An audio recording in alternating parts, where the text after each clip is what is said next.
There's no time.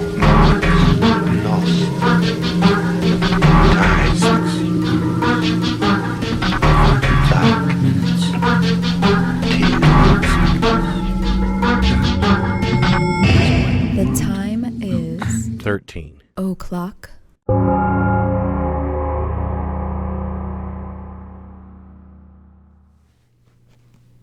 All right, welcome back, people.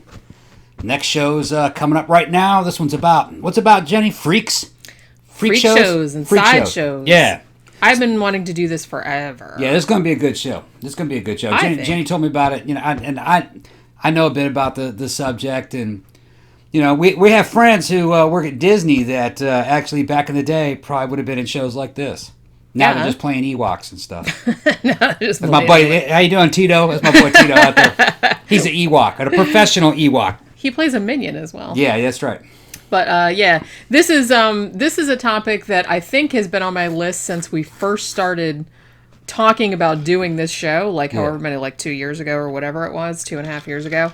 And because this is something that's always been really a fascinating topic for me. I love all the shit around carny life, all the lingo. It's there's something kind of, I know this is a weird thing to say, but it's there's something kind of almost romantic about it. Yeah, did you guys grow up seeing that old horror movie called Funhouse with Tad? His Yeah. name wasn't Tad. Tad was the one in the jar, wasn't it? Yeah, I think he so. was. Yeah. But there's a lot of carny culture shows up in that damn movie, and that was an awesome movie. Makes me want to see it again. Alive in the Funhouse. All right. Yeah. Did I get that one on Blu-ray? Yeah, I think we do have it on Blu-ray or DVD. I can't remember because we reviewed it a while back. I think I got it. That's on what Blu-ray. I was thinking of too, because one thing that you see a lot, in your old timey freak shows, was that they would have these little. It's called a bullet, where it's just a circle of color, and it said "alive" on it, because there were some shows that were perhaps not as reputable, and they would have paintings out on their banner line of world's smallest horse or whatever it was, but then it was dead and it was in a jar, and I guess people felt like they were getting ripped off. Right. So whenever they had somebody that was just a alligator man or whatever it was, which is usually a guy with a skin condition, then they would put alive on there, so they would so the thing from Tobe Hooper's Funhouse is very that was kind of your talker out there that would say what was inside. Alive. What was creepy ass motherfucker. That was a creepy movie. It was a very creepy movie. Yeah. But like I said, I've always really liked the whole culture surrounding it. Yeah. And I might kind of go into a little bit because not that far from here, there's a town called Gibsonton, or they call it Gibtown sometimes, for short. I think it's 10, 12 miles south of Tampa, where I used to live. And that's kind of where all the carny people, all the show people and stuff like that, would winter. Yeah. So, and they had, I don't know, I think it's kind of, gone downhill now because, they don't really do sideshows to a great extent anymore. Right. But they used to have, all these special laws in the town where, they were allowed to, keep and train, exotic animals, in their yards, and, they could fix all their rides, and, they had the post office there that had, really, really low counters for all the little people that live there and stuff like that. So I always thought that was kind of cool. When I was a little kid out in California, I caught the very end of the circus era. Yeah. And the only one I really remember seeing was Ringling Brothers and Barnum and Bailey circus. Yeah, I saw that when I was a kid. And that would come to California, I think, a couple times a year, and I'd probably seen it 2 or 3 times. And I was a little kid, maybe 6, 7, and to be honest, I didn't really like them. Yeah. I didn't think there was much to them. They were kind of boring even back then for a kid. I feel like there now did the circus, because I remember going to a circus when I was a kid, but I don't remember there being a sideshow. It wasn't a sideshow from what I remember. You were in this big tent, and they'd bring animals out and they'd do stupid crap, and then the only thing that I really liked about it, what I remember liking, were the clowns. Yeah. Clowns and acrobats. Well, yeah, acrobats, that always makes sense. And now that I'm a little bit older, knowing elephants and shit shouldn't be living in traveling circuses. No. You know what I mean? No. In India, they've been used as work animals for a long time, but they're at least outside, Yeah. Going on tour, I think it's too hard for them animals. But this culture came from a time before television. So I guess you could say the American country people had to have something to look forward to. So circuses and carnivals are coming to town. Yeah, it really does seem like the heyday, particularly the heyday of sideshows, was kind of like, they probably started, obviously it's freak shows and things like that, which I'll kind of get into in a minute, but that's been going on since, time immemorial, 15th, 16th century. But I think like the heyday of it was like the mid-19th century, in the United States anyway, mid-19th century. Although I think when there was the most sideshows and dime museums and things like that was like between the First and Second World War. Yeah. But like you said, once the advent of television came along and, people could see other things. Yeah. You just... This couldn't really compete with television. You couldn't really, yeah. And it's like, even it kind of makes me sad because, like I said, I've always been kind of fascinated with that culture. And there are some people that are trying to continue it. I mean, they do actually still have a permanent, sideshow, what they call a 10-in-1, which I'll explain in a minute. But they have one of those at Coney Island. Yeah. And it's called Sideshows by the Seashore. And they actually have, mostly it's not, and they also have a sideshow school. Like, I think it's $1,500 for like 3 days or 4 days. And they do like an intensive training. They teach you how to like swallow swords and do fire eating and all that kind of stuff. And, and then they have, most of their like sideshow performers though are what they call working acts, which are, people, like I said, people who swallow swords or eat glass or do something like that. They don't have a lot of what they call natural borns, which are people with disabilities, essentially, that would want to, Well, they got a way to make income nowadays without having to do that. Right. See, I feel like back in the day, and I kind of want to get into that a little bit too, is that there was a lot of controversy starting probably in the 1920s or 1930s, like once... medical science started to recognize like what diseases, what disabilities, what a lot of this stuff was. I think people started to feel bad about going to see them, like that, like gawking at them, like in a carnival, like it seemed a little like distasteful. But the problem was that at that time, there wasn't really like the social welfare net where it's like where they had anything. I mean, back then it's like it just would have been dead weight on a family. Yeah, I mean, back then if you were born with like lobster hands or something like that, it's like you'd probably be in an institution, or your parents would like dump their kids. Yeah, and so they didn't really have a lot. So a lot of the quote unquote freaks themselves, which is what a lot of them called themselves. They were like, well, we don't want, the freak shows to be outlawed because then we won't have any way to make money. It's like they liked being self-sufficient. They liked not being a burden on people. It was a scene, too. And that's all their friends were from those same acts. Yeah, they ended up marrying and having children and stuff like that, and having a relatively normal life. Yeah, because they could be normal in the traveling freak shows. They could have their own friends and be a peers and have status in their community of oddities. Yeah. They were into that. Yeah. Because what are they going to do? Sit home and have their parents take care of them? Like rot I said, away in an institution somewhere? No, they went for fame. Yeah. And they had huge egos. That's something a lot of people don't understand. Freaks had big egos. Well, yeah, like I said, and it does seem like, I mean, they weren't, they weren't all the same, obviously, but, some of them didn't really like having to do that, but they felt like they didn't have a choice. Some of them, you could argue that it was exploitative because they were, like, either sold or given to... Yeah, and some of them didn't have... showrunners, like, when they were children, and they didn't really have a choice. Yeah, and some of them didn't have the intelligence, really, to make a choice. That's what I was just going to say. Like, particularly one of the most famous ones, Schlitzie, who was what they would call back then a pinhead, or someone who was microcephalic. He's actually quite famous because he was in the movie Freaks from 1932.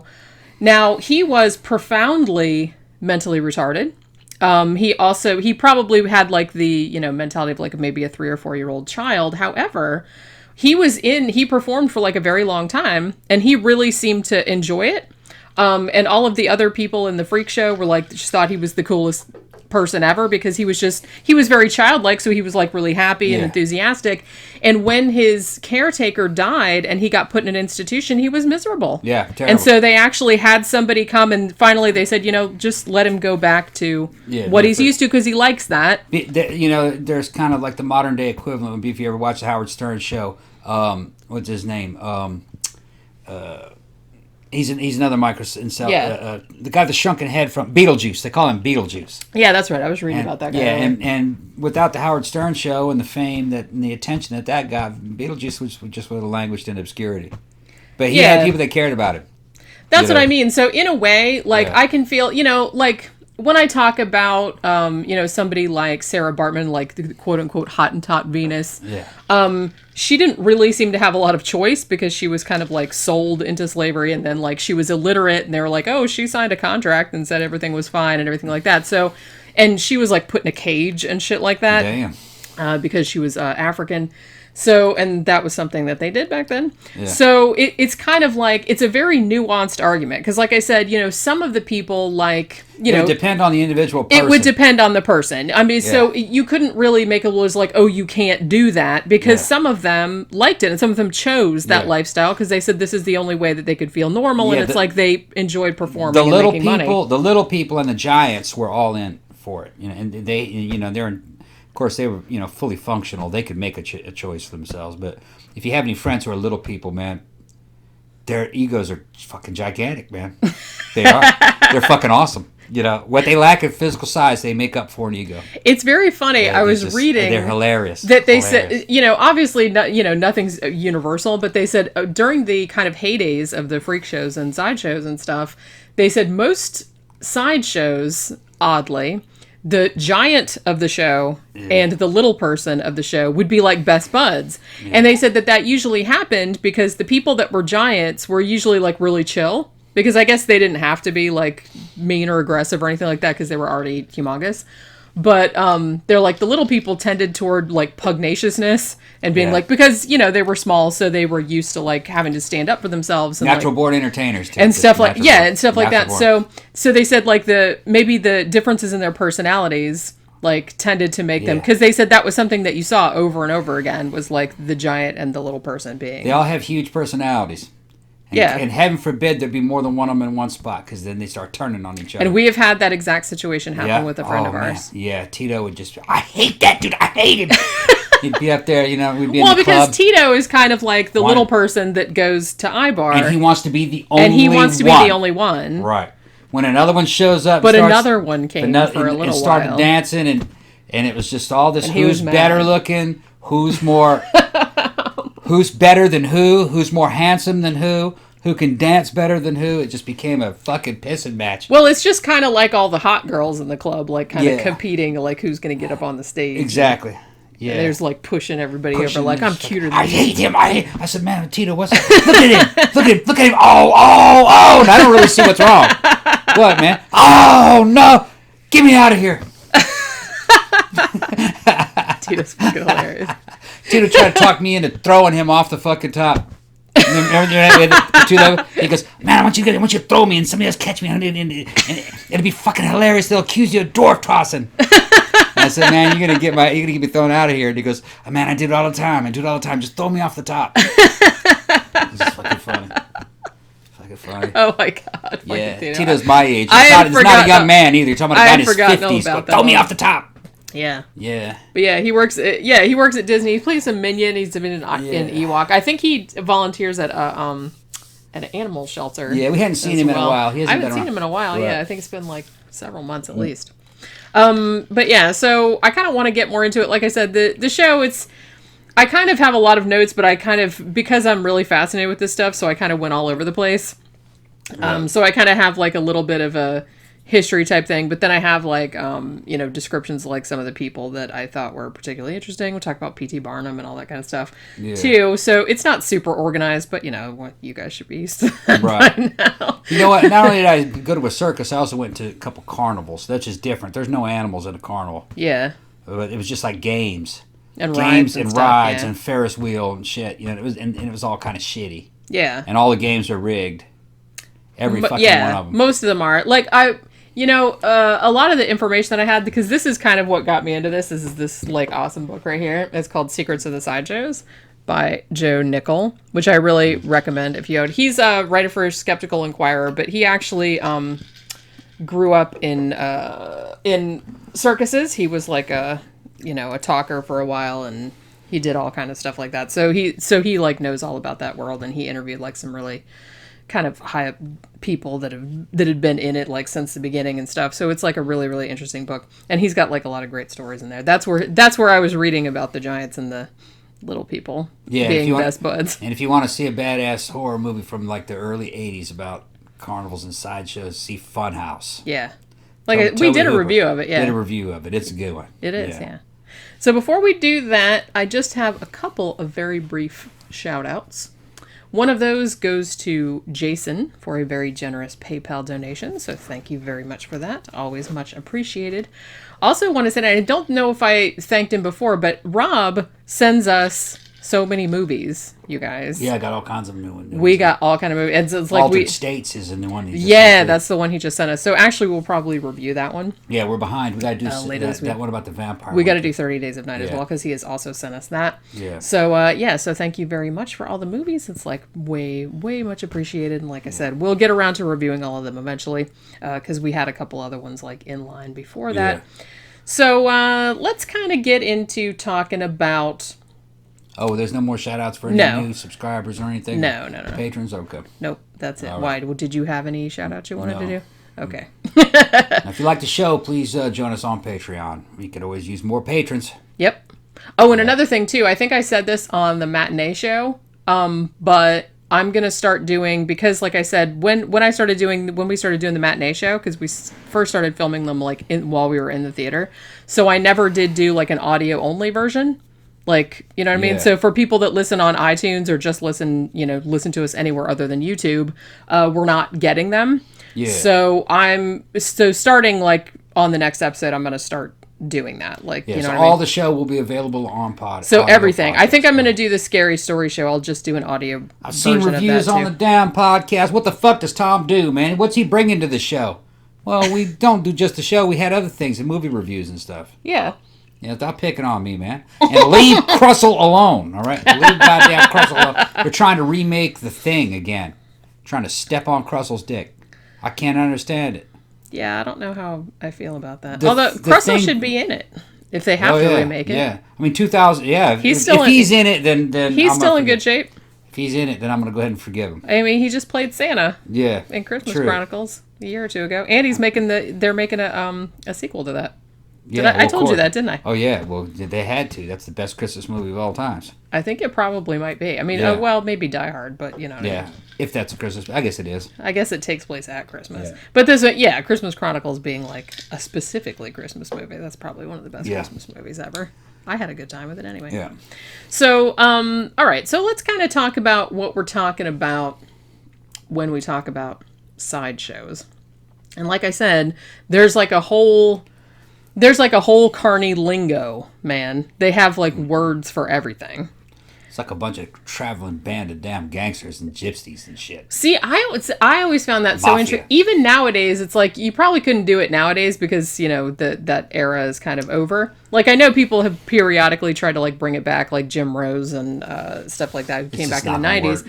But, he was really successful. But even I was watching a documentary earlier, I think it was on the History Channel or something, about the history of sideshows. And they interviewed Jim Rose on there. And he was saying, they first came out, in the early 90s, like, and they toured with Lollapalooza and everything like that. But he's saying, shit that worked in the 90s, you had Mr. Lifto, like, lifting cement blocks with his penis and all this other kind of stuff. It's like, that was very edgy for the early 90s. Not anymore. But not anymore. So it's like you have to kind of constantly keep upping the game, and it's like... Bringing back carnivals, circuses, and sideshows and shit is kind of like equivalent to bringing back vaudeville. It's not going to happen.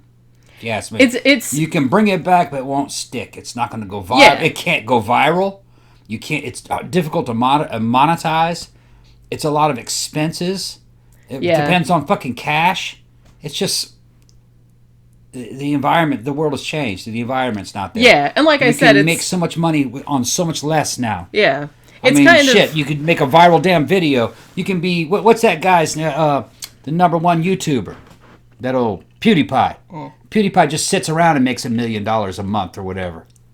You know what I mean? Because the world is an unfair place. Because the world is an unfair place. A carnival would have a hard time making $1 million. You can do, like I said, they still have a traditional sideshow in Coney Island, but that's permanent. That doesn't tour. It's not touring. And you can still do it, but it's very niche. Yeah, it could not tour. It would have to stay in one location. Because that's very expensive. Too expensive. And I mean, they still have carnivals and stuff, but I think one of the things that happened, particularly after the Second World War, was that it just got cheap. Like, people seem to dig the rides more than the sideshows. And rides, obviously, you don't have to pay them anything. You don't have to, they're very easy to set up. It's just mechanical. They're fairly easy to maintain. They're fairly easy to transport. So it seemed like, sideshow performers kind of got pushed out because, carnivals were like, no, we can put more rides in that space, rather than just having, a snake charmer or whatever that it's like doesn't guarantee will bring in that much money. Right.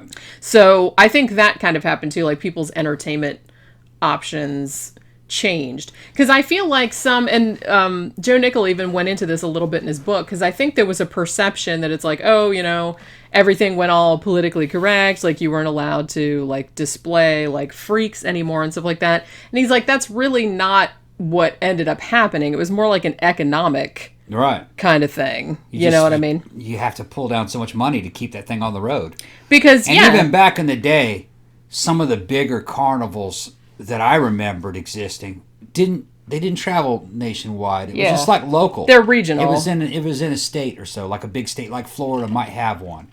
Yeah. And it might tour once a year. You know what I mean? That's about it. We had one where I grew up in Daytona. We had one that came every October. And actually, one of my best friends growing up, her parents worked the fair circuit. They were airbrush artists.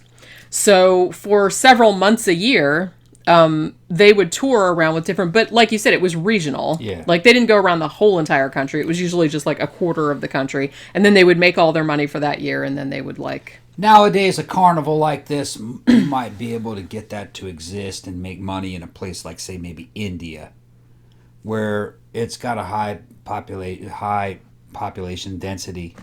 It's kind of lower income. It's outside the cities. It's country. Maybe the people, they might be more interested in that, Yeah. But I don't think in the West. I've seen the ones that I've seen that are recent, that are still going around, like touring carnivals. Usually we'll stick to like the Midwest or more rural areas. Yeah, you need rural. They don't really do the traditional, like I said, I'll explain later, but they don't really do the traditional like 10-in-1 sideshow. They usually do what's called a single O, which is usually like just one display like under a tent, and like each person has their own. And I noticed that like a lot of the recent ones tend to be more like sea alien bodies and like frozen Sasquatches and stuff like that.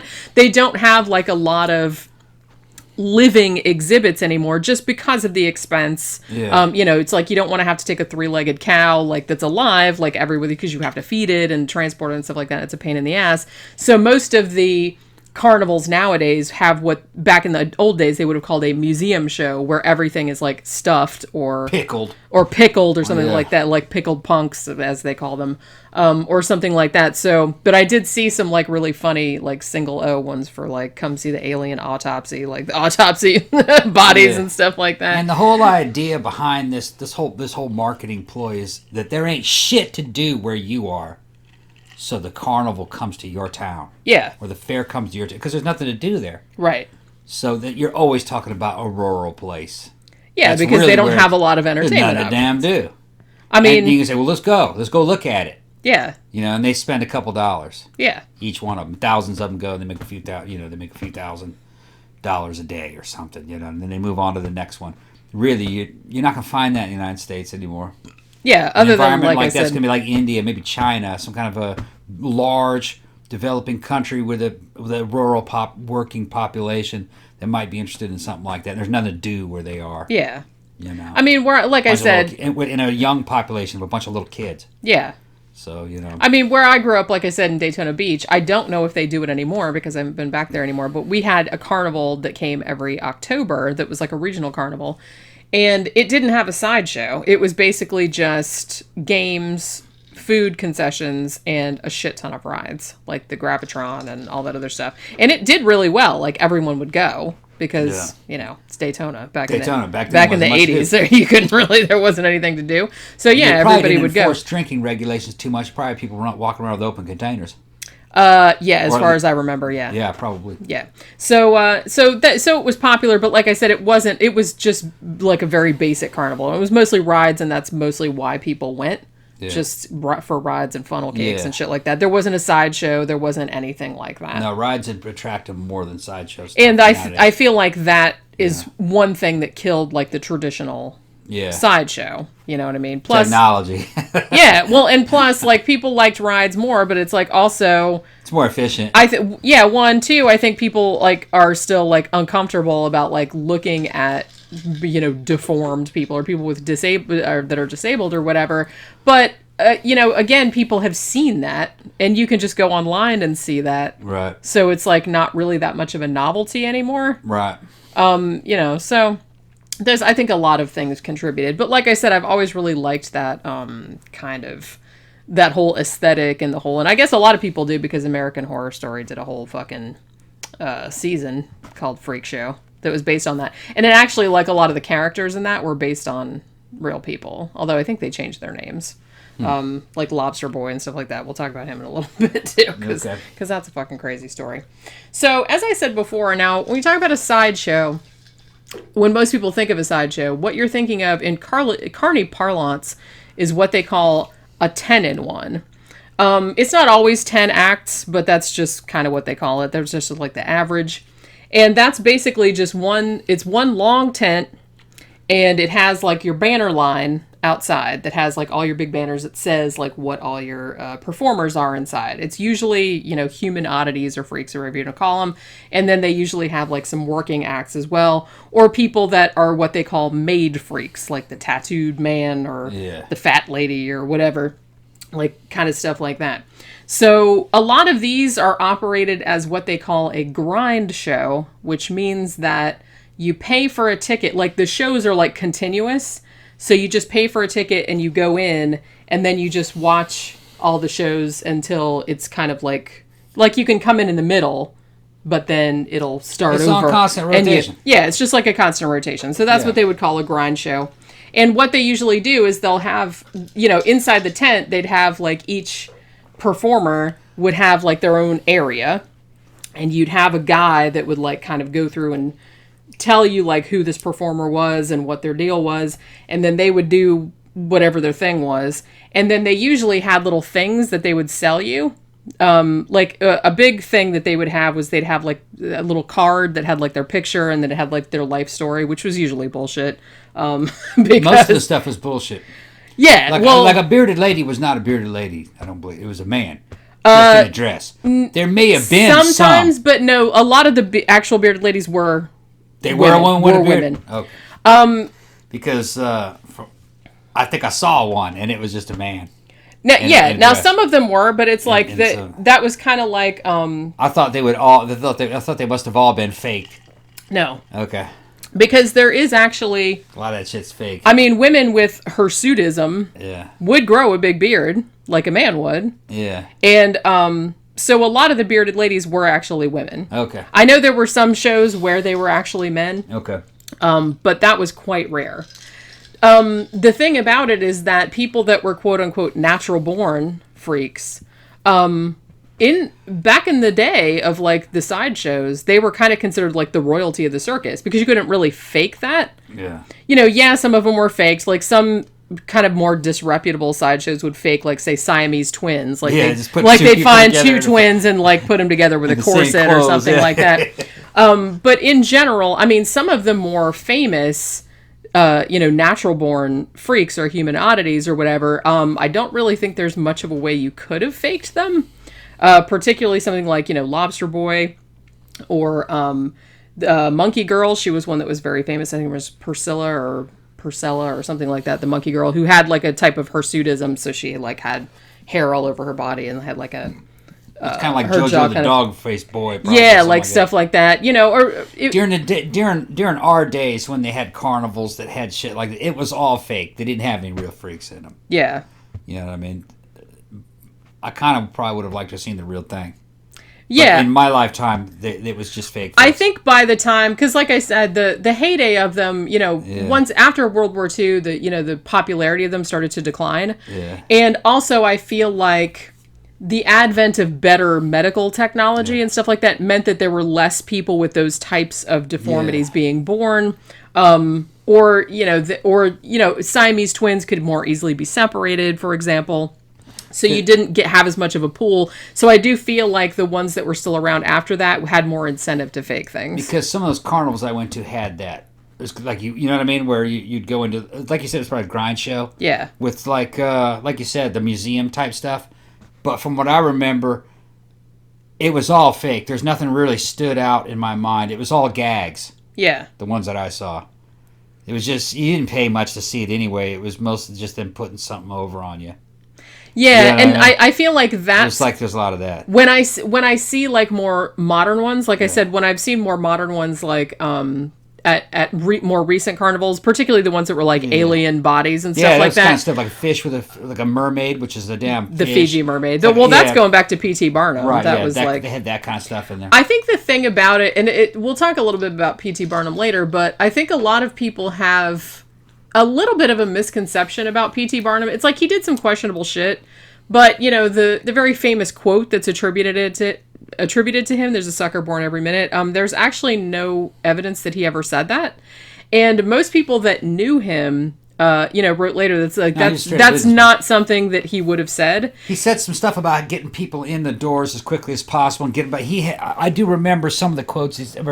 I remember that he had a bunch of cool business quotes. I don't remember the quotes themselves. Do you? Yeah, no. I think it had but it was just like basic stuff about getting a crowd in and out very quickly and make money. Yeah. It was just that kind of stuff. He basically was of the opinion that if you gave them a good show, they'd come back. Yeah, it was okay to like have a little bit of bullshit in there as long as people were entertained and felt like they got their money's worth. Exactly. Then he wasn't really worried about it. So a lot of his stuff was really, yes, he had like a lot of real human oddities, but he also wasn't above like, poking fun and playing inventing jokes and inventing like more exotic backgrounds for the people, like giving them new identities. Well, that's show business, right? And I think that's kind of how he approached it. And honestly, I think that the people that were going to the sideshows, I mean, they knew that there was some bullshit involved. Yeah.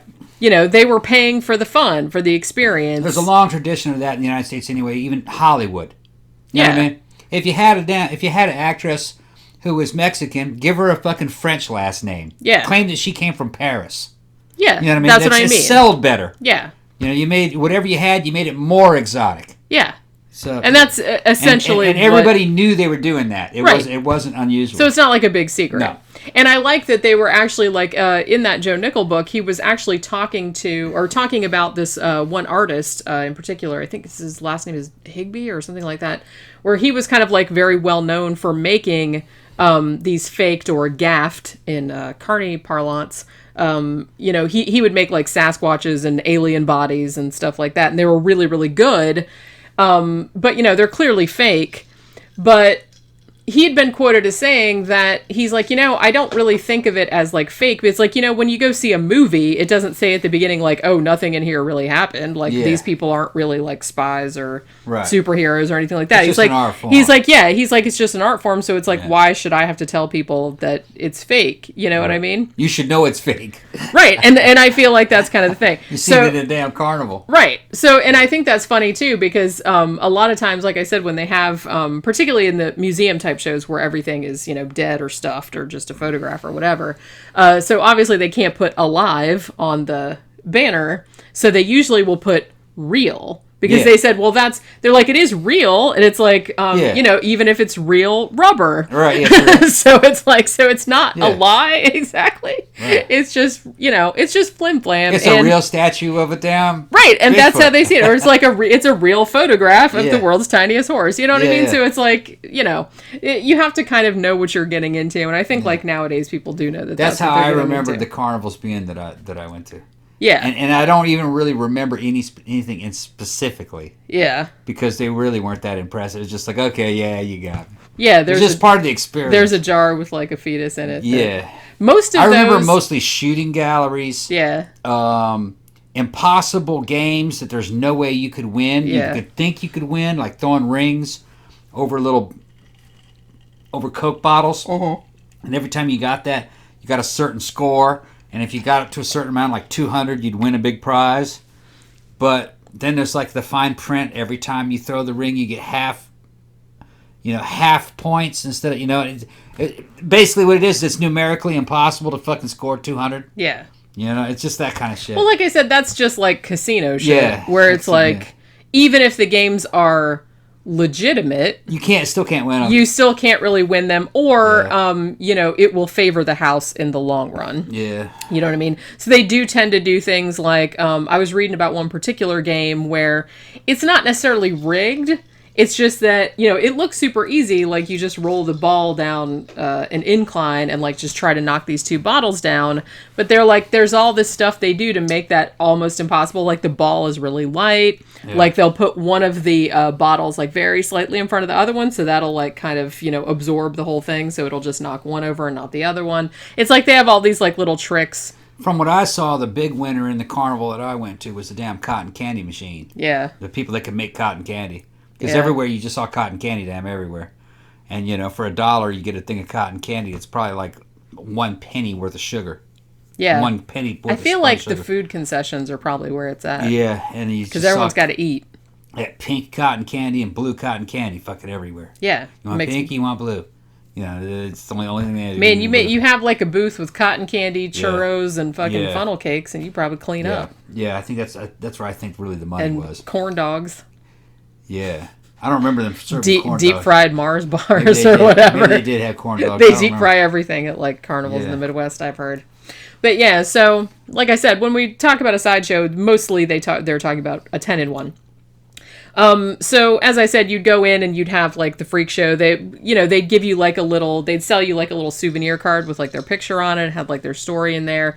When they had like giants in the circuses, like dudes that were 7, 8, 9 feet tall, they would usually sell like these really big rings, like a giant's ring. That was a very common thing, like a souvenir, like that was like way too big for a normal human hand. You know what I mean? Mm-hmm. So for some reason that was like a big thing. So you'd go through there, and then what they would usually do is at the end, they have this thing called the blow-off. And that was usually like an extra show. You'd have to pay a little bit extra to see it, but it wasn't ever any specific thing, but they would always try to sell it like it was like super weird or super exotic. No women and children, because it's too upsetting or, something like that. So it's like it would usually be like one of their best performers, whether it was like a natural born freak or whether it was a working actor. A lot of times they would use like kind of illusions, you know what I mean? Like they'd have a box that just had like, that looked like a woman's head in it or something like Spidora. Yeah, that was like something that was really common too. It was like a big spider body, but then it had like a human head. They did it with mirrors. So it looked like the spider actually had a woman's head that could like talk to you and shit. Because she was really there. It's just... Yeah, it was real. It was real, and it did. It said Spidora, real. I think I have a picture of one of those banners, which might have been painted by Johnny Mia, who was kind of like one of the big. Yeah. He actually used to be a sword swallower, and he kind of went into like painting those big banners, and he's like probably the most famous one.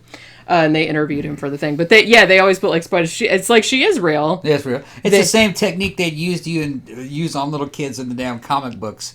When you inside there, they try to sell you fucking toys. Yeah. You know what I mean? One of the ones that I bought, man, it was such a disappointment. Well, there were 2 of them. The sea monkeys. Yeah, which are just like brine shrimp. Just brine shrimp eggs. That's what they would say. Yeah. And then like some salt. Yeah. And you had to put that, make your own salt water, and then the brine shrimp would hatch. But fucking, you were a little kid. You were never going to wait the 30 days for the brine shrimp to hatch. And they wouldn't hatch anyway. You had to have perfect saline and stuff, Saltwater content had to be perfect in the water, Yeah.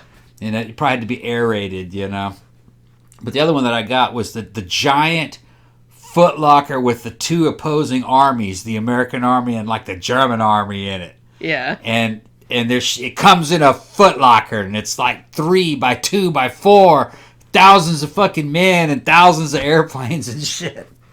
When you get it, it comes in a damn box, like a remember the old checkbook boxes that had the checks in it? Yeah, that's how big it was, and then it was printed on the outside. It had wood, like it was like it was an Army it was Foot like a Locker. paper box. It was 3 inches by 4 inches by 5 by 6 inches. Okay, and all the little troops that they're talking about were 2-dimensional little flat plastic pictures of them. Aww. That you had to stand up on little bases. You know what I mean? Like each one of them might have 20 guys on it. And then the other would be like a 2-dimensional tank. You know what I mean?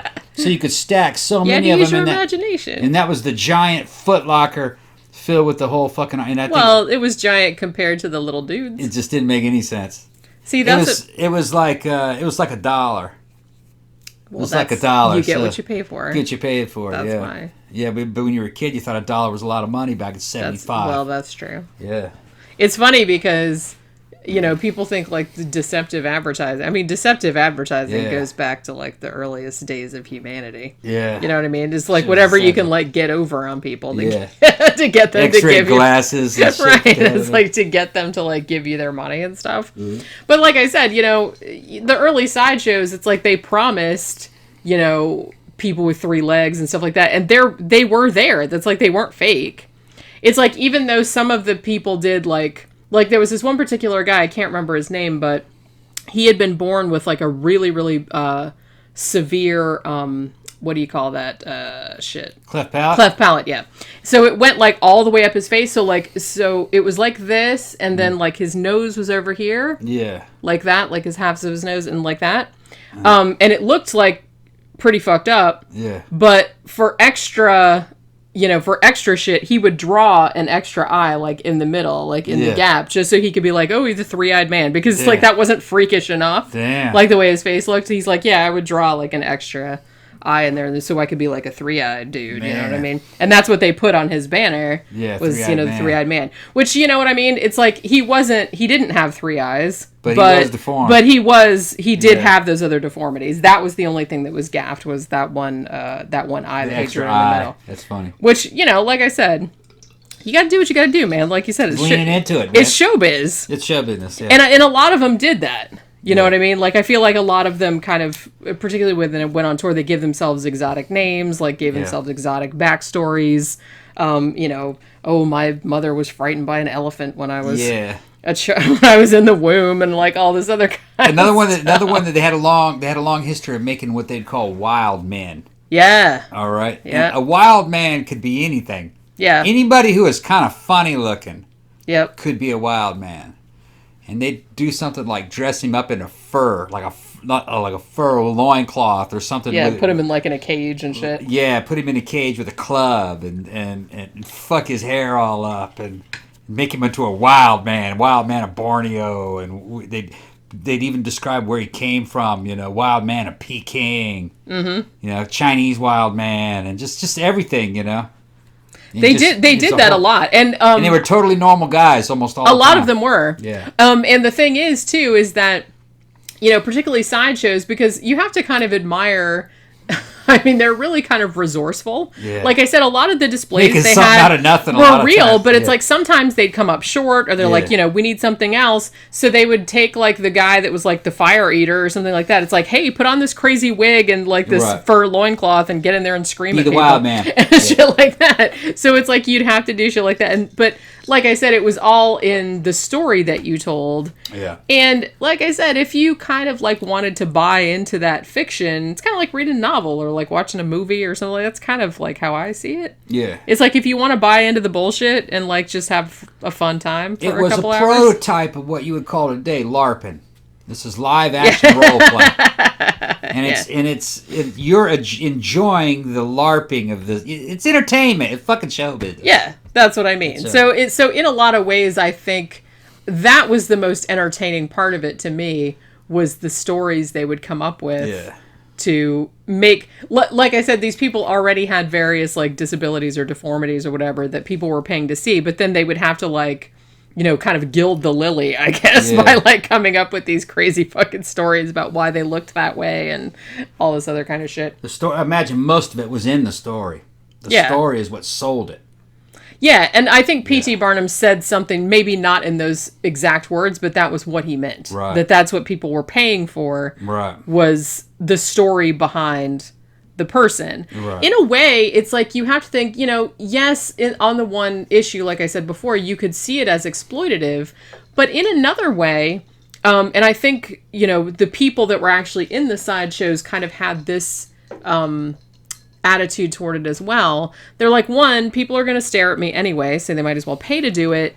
And two, it's like, at least this way, I get to like talk to people and they can ask me questions like when they come into the sideshow and they buy my photo and like they read my story and stuff like that. So it's like, so they're seeing me as a human being, whereas maybe before they wouldn't have. You're spinning it into an advantage for you. Yeah. You now have status. Yeah.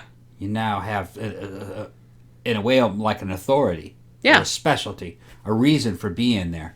Man, if they weren't doing that... Well, I saw interviews with them. You know what I mean? They said that without that, they wouldn't have... Or at least I saw shows that quoted the interviews. Right. Because they're all dead, Yeah, because it was a long time ago. The heyday of it. Yeah, sure. They were like, what would I have done without the fucking... What would I have done without the sideshow? A lot of them had that. And to be honest, a lot of them were very successful. Yeah. I mean, General Tom Thumb, who we'll talk about in a bit, when he died, quite young, unfortunately, but when he died, he was a millionaire. Yeah, their whole lives was that sideshow. Yeah. That's where all their friends were. That was their whole... It was a whole family, that was really. That was their culture. That was their profession. That was their self-worth. Yeah. You have to do something in life. Yeah. And that's show business, man. Yeah. That's your calling if you've got a deformity, show business. And I can totally understand, like, had I been born like that. I mean, even, I was thinking about, like, one of the more modern ones, like the Sideshows by the Seashore in Coney Island, which is still operating. They actually, as far as I know, they only have one, quote-unquote, natural born. She is a girl who has... If you've ever seen the movie Freaks and you've seen, like, the bird girl, okay, this girl has that same thing. So she looks very bird-like, and she was born like that. So she just leaned into it. She said, I want to be like, the modern incarnation of that girl. So she goes by Cuckoo the Bird Girl, and she just performs like that. Like she wears like big old owl glasses and like wears a thing with like feathers and shit like that on it. Yeah. So, and she seems like, a lot of them said that that's where they got like all their self-worth from. Because like I said, people were going to stare at them anyway because a lot of their, deformities, I guess if you want to put it that way, like couldn't be covered up. Like, it's kind of hard to cover up if you have like a third leg or if your face looks like it's split in two or something like that. And by all accounts, according to them, they took care of each other. Mm-hmm. They were, they were their own subculture and everybody looked out. Yeah. And that's where they could go be with their own kind. And, that was the only family they had. Yeah. So because sometimes their actual families had abandoned them because of their, because of the way they were born. And they were getting married. They had relationships. It was the whole 9 years. They were even though they were unusual, they're people like anyone else. They have the same needs other people have. Yeah. And they were only getting it in that scene. It was a scene. Yeah. And I feel like that was, for a lot of them, I think that was like the best situation that they could have been in because especially back then. Because back then it's like, what were you going to, if you couldn't work?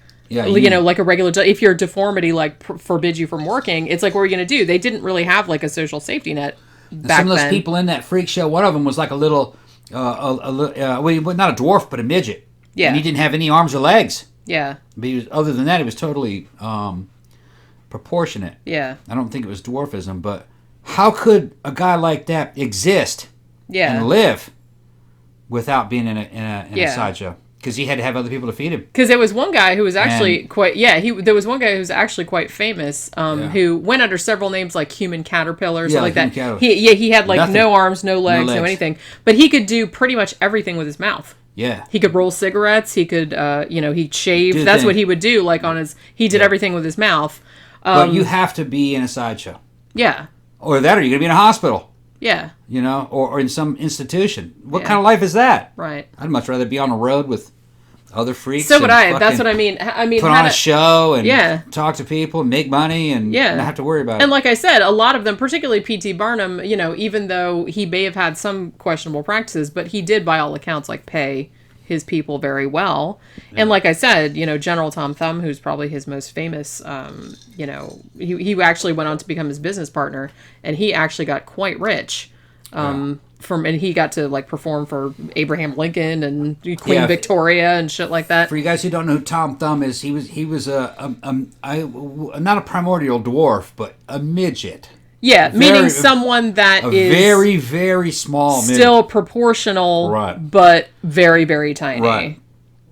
And he was a good-looking little guy, and was a superstar in his day. I mean, a mega star. Everybody knew who he was. They would write damn newspaper articles, you know, who's he seeing, who's he going out with, you know, because he was engaged to marry one girl, and then another little, they called her Mrs. Tom Thumb or Thumbelina. I don't remember. Lavinia Warren, her name was. Lavinia Warren, and she was another little tiny person in perfect proportions and everything, and it was like a match made in heaven. They did get married. They did, yeah. And evident they were fighting. They were all the little dwarves and midget guys were fighting over this woman, and she was a very beautiful girl. Yeah, and like I said, little people got huge fucking egos, and they were slandering, talking shit about each other in the press, and fist fights breaking out. They're not just because they're little doesn't mean that they're not going to fight. All right, they fight each other.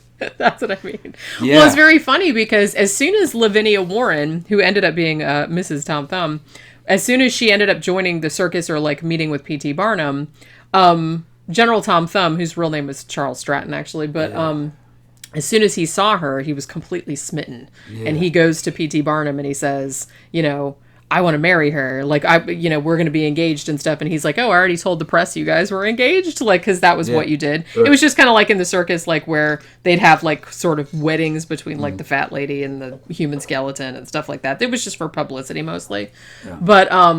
But he was actually super in love with her. However, there was another little person. I think his name was Commodore Nutt. And he was super into her too.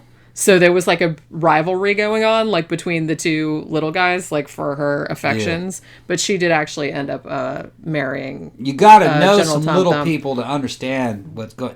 And in our club that we go to at iBar in downtown Orlando, a couple times, at least twice, they've had what they call midget wrestling show. They have had that, yeah. And they have all these little dwarven guys come in there and they start wrestling, put on this huge show. And we didn't get to see it. We should have. Yeah, I missed it. But we heard all about it. All right. And the women were going crazy over these guys. and they were like fucking super popular, fucking dirty dancing and shit on the women and fucking getting up on the damn bar. After the show, they just took over the fucking club. After the show, they just took over. See, I'm sorry we missed it because that sounded like a blast. They said it was one of the best nights. Yeah. We have to go. Well, next time they come back, I think they do. They usually do it like once a year. They put on a great show, evidently, and then they just fucking entertain. Yeah.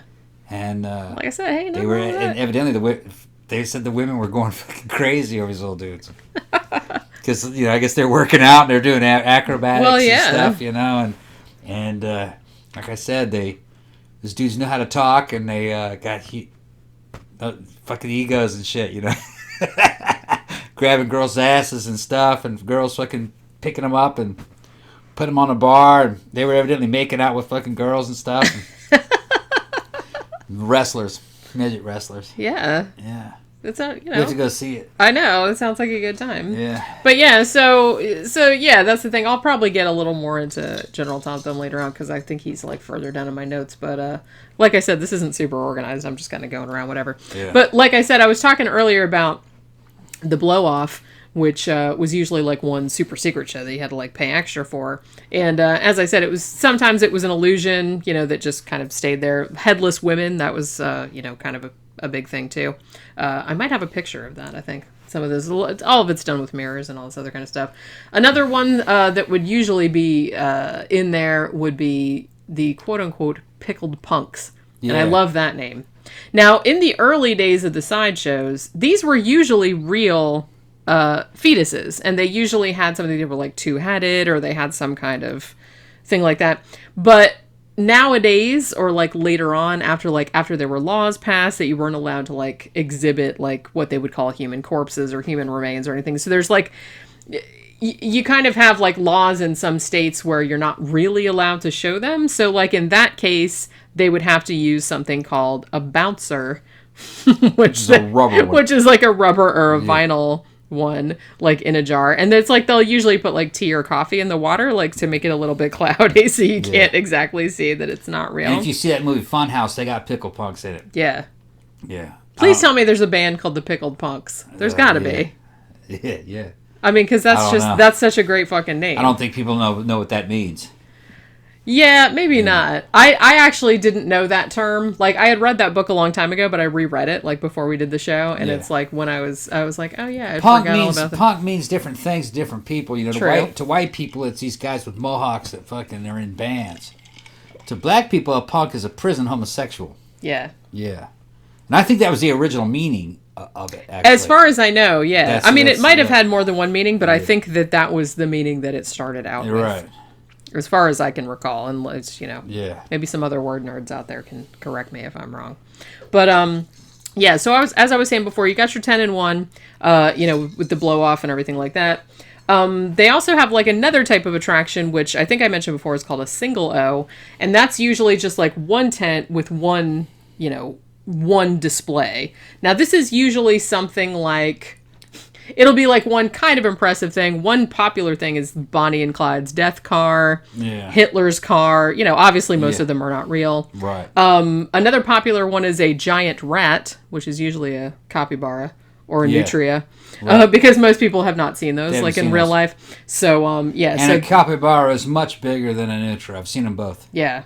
Yeah. I feel like capybaras are more common because from what I've heard from carny people, is that capybaras are a lot more chilled out. Yeah, they're nice pets. Whereas nutrias are like mean. They're like really aggressive and they're kind of hard to control. And a nutria does look like a rat. A capybara doesn't really look like a rat. Not really. That's what I always thought. It looks like a giant gopher. Yeah. It doesn't have a big long tail. But giant gopher doesn't sound as cool as giant rat, I guess. Right. But you can go out and pet a capybara.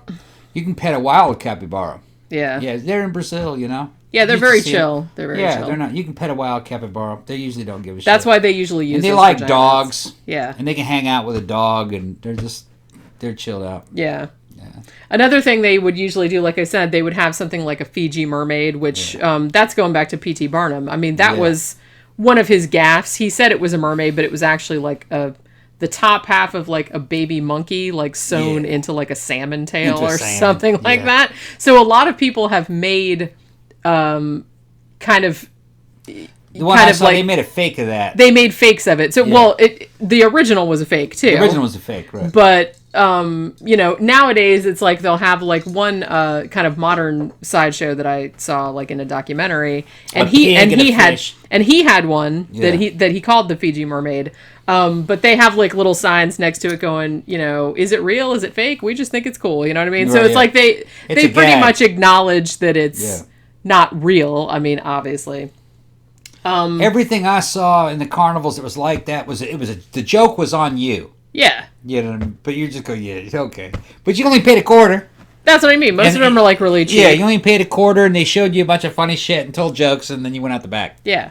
I mean, I think the one that they have on Coney Island, I think last I checked, I think it was $10 to get in. But it's about a 45-minute an hour show. Okay. So you see like 10 to 12 performers. Like I said, this is mostly performers. There is one natural born in it that has the Cuckoo the Bird Girl.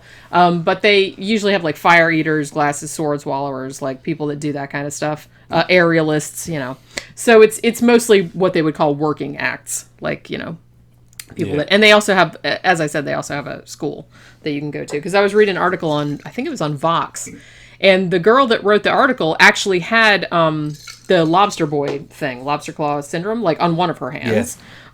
So the guy that ran the school was talking about how unusual it was that they didn't have like a lot of natural borns in there anymore, that she actually had that with her hand. There was a newscaster woman that had that. Yeah. She was really gorgeous. Looked like a damn... It's called ectodactyly or something like that. She looked like a model. Yeah. And they didn't ever keep her hands in camera. Yeah. But, you know, I mean, she eventually came out that she had that. That was back in the 80s, yeah. Yeah. It's pretty rare. I think I read that it was like, from that Vox article, I think I remember she said it's only 1 in 90,000 births. Yeah. So not as uncommon as I would have thought, but still pretty rare. Yeah. And I don't think that it's something they can see. Like I said, this girl that wrote this article, she just had one hand like that. Looking at it, you'd think it was something they could fix almost. You could probably separate those fingers out. I guess it depends. Depends on how bad it is. Because if you look at somebody like Lobster Boy... He probably didn't have very many bones. Lobster Boy, he had... It was both of his hands and both his feet. Okay. Like, he didn't... I don't even think he even had legs. I think his legs were, like, really short. Yeah, okay. But his hands and his feet were both like that, and they were fused... So it wasn't even like the fingers were fused together. It was just like two big fat fingers. Okay, yeah. You know what I mean? So it didn't even look like it was fused. Okay. Now that is genetic. That runs in families because Lobster Boy, whose name was Grady Stiles, because like I said, we'll get into him later because there was some fucked up shit going on there, but in that family. But I believe he was the 5th or 6th generation of his family that had that. Not everybody had that, because I think he had some siblings that were, you know, quote unquote normal, but I think a couple of his siblings had it as well, and he was 5th or 6th generation. Yeah. And his father had also been in a sideshow. So it's something that runs in families. Right. But yeah, so another thing that they do, like at more recent ones, I guess to get around shit, this is kind of, I call this the Ed Wood defense, where it's like, if you want to make a movie with like a lot of like prurient type of stuff in it, like, you know, fucking, you know, transvesticism, say, you know, when it wasn't really that acceptable, or you wanted to put like, you know, naked women in it or something like that, then you would make the movie, but like say that it was like a documentary or like some kind of moral thing. So what they would start to do when they were trying to circumvent laws about, you know, pickled punks in particular, but what they would do is they'd say, oh, well, come see the victims of drug abuse is what they would call them. So it's like, then they wanted to put like kind of a moralist sort of veneer on it so that they wouldn't get into society. Trouble. Right. It's like, it's educational. That's what they were trying to do. So I feel like that's kind of what Ed Wood would do as well. He's like, I want to put like naked ladies and men in women's clothes in my movie, but I don't want it to seem like trashy or anything. So I'm saying it's for education. He's helping America. Yeah, it's for educational purposes. Helping Americans stopping communism. Right. So I feel like that's kind of where they're coming from. Which, like I said, I admire the fucking grift, man. I'm into it. It's like, if you can come up with a good enough story to like separate people from their money, then hey. Ed knew exactly what he was doing. Exactly. We gotta do a fucking show on Ed. We should do a whole fucking show on Ed Wood. Yeah. He's a fascinating dude. Yeah, he is, It's like, I wish that, one thing about Ed Wood is I wish that he had lived long enough to see how kind of beloved he became. Because I feel like he died sort of in... You know, he had a drinking problem. He went into porn. It's like wasn't making any money. He wasn't making any. Yeah, he was a has-been, washed up. Right, and he was never a been, actually. Yeah, and that kind of bums me out because especially nowadays that like everybody knows who he is. Right. And it's like everybody knows who he is because he made terrible movies, but they were also really entertaining movies. Ed was a man making something out of nothing. Yeah, and that's I kind of respect that. I do as well. You don't have anything. Yeah, and you try to make something out of that. I think the thing that's really kind of a measure of a man, really, when you think about it. Yeah. You don't have anything. You like better make something. He's remembered. Everybody knows who Ed Wood is. Yeah. And then, like I said, I think that's what I admire. That and his enthusiasm. Yeah. You know what I mean? Yeah. Like, he just wanted to make... He was making masterpieces. He didn't give a shit that he didn't know what he was doing. No. He didn't give a shit that he was just, like, with all these people that were, like, drug addicts and, like, couldn't act and all this stuff. He didn't give a shit that he didn't have any money to, like, make real props or anything like that. He's just like, we're gonna do this, goddammit. And it's like, you have to admire that. As, you know, as silly as... If you haven't seen the Ed Wood movie, go see it. Yeah, the Tim Burton one. That's probably, other than Beetlejuice, I think that's my favorite Tim Burton movie. Tim Burton made it. It's called Ed Wood. Yeah. And some of you youngsters have never seen that. But that movie is an education. It is, yeah. Yeah. It's mostly true. It's fairly accurate. Yeah, they didn't change that much about his story. I think, you know what I mean? I think he's slightly different than how Johnny Depp portrayed him, but not that much. But you'll see, Ed Asner fucking doing Bela Lugosi, a fucking It wasn't Ed Asner. It was his name? Yeah. Martin Landau. Martin Landau. Yeah. Doing fucking Bela Lugosi, a fucking strung out heroin Bela Lugosi. It's fucking awesome. It's hilarious. That was one of the very few movies where I actually forgot that Bela Lugosi was dead. Yeah, and then Bunny. When I was watching that movie, yeah. Bunny, the transsexual's in it. Yeah, Bill Murray played him. Bill Murray played him, and stupid, your mind's you're stupid. So good. It's He's so playing good. playing an alien in a movie. It's just a fucking funny movie. You know what I mean? And it's. Plan 9 from Outer Space, it's a terrible movie, but it's one of those movies that's so terrible that it goes all the way around and becomes super awesome again. Just because it's so entertaining. Ed Wood is the movie that if you're like us and been in the goth scene for a long time, you understand it at a different level. Yeah. Yeah. It's a very goth scene movie. It is, because he was kind of surrounded by fucking a bunch of weirdos and misfits. And that's kind of what the goth scene's like. Yeah, so it Especially was very... back in the 90s when we were coming up. And so it was... it's very similar. We could kind of relate. Relate to it, yeah. People trying to make some kind of a fucking living out of something, somewhere. Yeah. Yeah. And like I said, you gotta fucking admire that. And I think that there's kind of a parallel between what Ed Wood was doing with his movie making and what Sideshow managers were doing, and trying it's all that similar type of... It's all that same thing. You're in some kind of little subculture of fucking unusual people, and you're trying to figure out how you can make money with this. Yeah. And nothing wrong with that. And that's really how the world money. Works. Everybody's doing that. You got to find your own fucking angle, man. Yeah, everybody's doing that at some level or another. You got billionaires doing that. Especially nowadays, now that you have... And in a way, it's a lot easier nowadays because you have YouTube and you have all of these platforms where you don't really need that much money and you can kind of invent yourself as whatever, as a character. And I think it's kind of happening at all levels. I mean, you got billionaires doing this. Yeah. Where, they're in a scene of billionaires. How are we going to make some more money? That's what they're doing. Like they need it anymore. And why don't you give me some? Yeah, they're not really. They're not really qualitatively different than anybody else. More like just quantitatively different. Yeah. And they're human and they're fucked up and they fuck shit up too and fucks up more people. But well, I mean, everybody. I feel like most people. Let's not say everybody because I'm sure there's some exceptions. But I think most people have sort of a drive to make something of themselves. Yeah. Of themselves. You know what I mean? It's like you want to be... You don't necessarily want to be famous or anything like that, but it's like... Everybody wants more than what they have. Well, you want something that's going to live beyond you. Yeah. Whether that's through your children, say, or whether it's... your work. Or through your work or something like that. I feel like everybody wants that because they don't want to be forgotten. You know what I mean? Yeah. So, I kind of feel like most people are striving for that. Yeah. So I don't have any issue.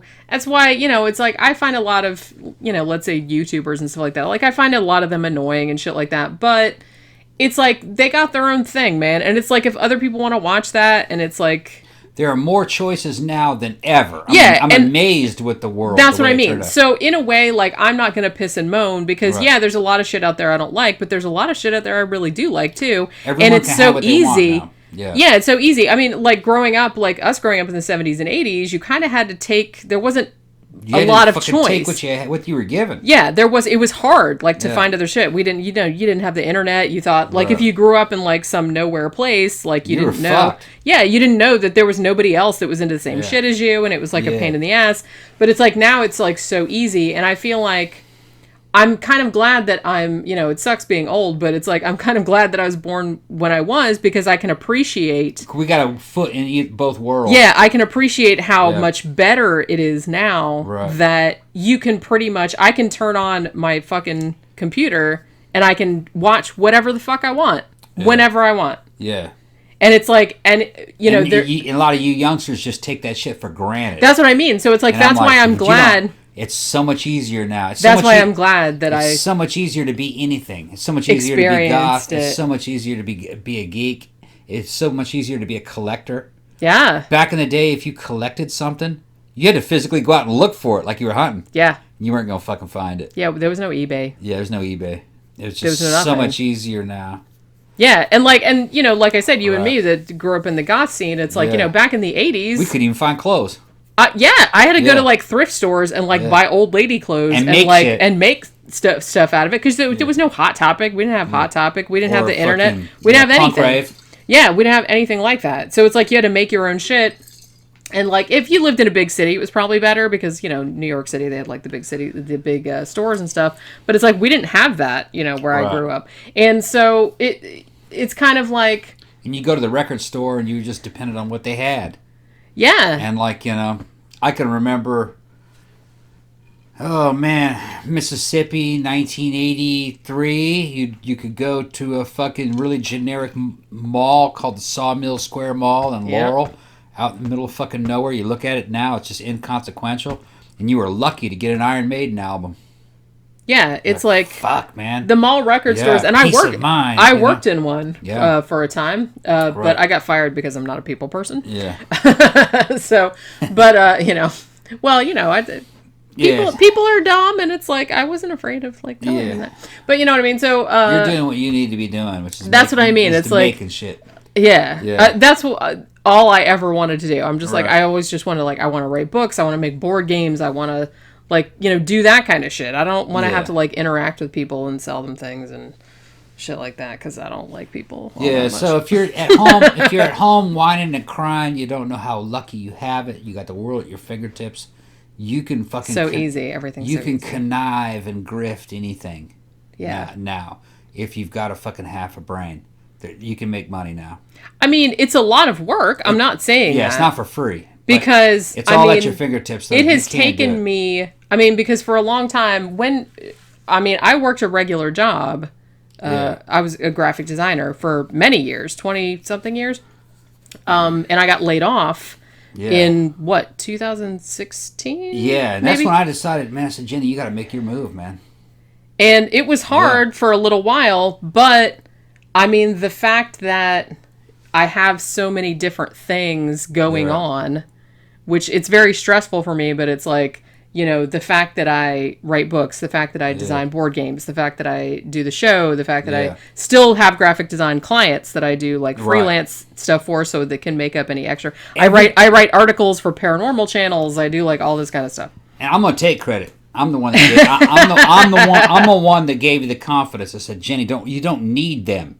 Yeah. We can do all this because I hated the job that I had right here through the home office. Yeah. And there was a couple months of instability, maybe like a dry year or two. Yeah, because my unemployment dried up pretty quick. It takes time to make that transition, but eventually, it all worked out. Yeah, I mean it's still kind of touch and go. It's like I don't have, nothing's guaranteed. I make enough money to pay bills. I don't have a lot of extra. Right. But you know what I mean. It's a lot of work. A lot of times, like, I get up at 7 or 6:30 or 7 or whatever, and I work all the time. I don't have weekends. I don't have vacations. I don't have anything like that. She works every day of the week. Every single day, and usually until 7 or 8 o'clock at night. And luckily, we got good patrons, and it works out. Yeah. I mean, the way I look at it, you're only doing about half of really what you're worth. Yeah. But it takes time. You've been independent only for a couple years. That's true. And it's going to build. Yeah. Your books alone are awesome. And eventually the show. I need to get on another book too. Yeah, another book needs to come. They're asking for another book.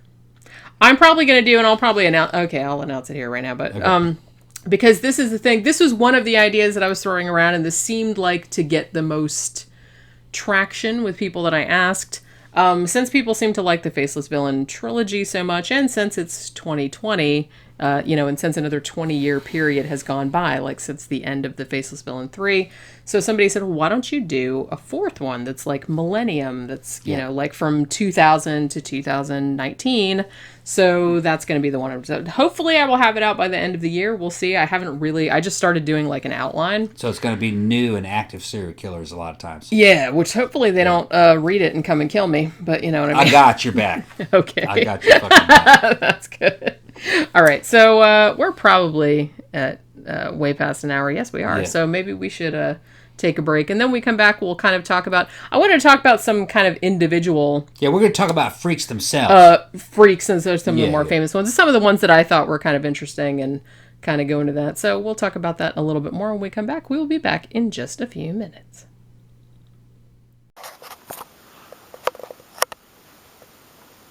What you talking about, Miss Pokey? Is there like a bug over there or something? Oh, yeah. I saw it. It was like a little moth. I wondered what you were... Oh, bless you. I wonder what you were over here talking about. She's over here like whirring. She's like... Brr, brr. Which is usually like, hey, there's like a bug or a frog or something. That's Pookie language for that. What you doing? Oh! Are you gonna get it? Yeah. She's like, oh my goodness. What's going on in there? What's going on in there? I hope you guys can see that. She's like, what? I'm not doing anything weird. Yeah? You just got legs all over the place. Legs all over the place. You're delightful.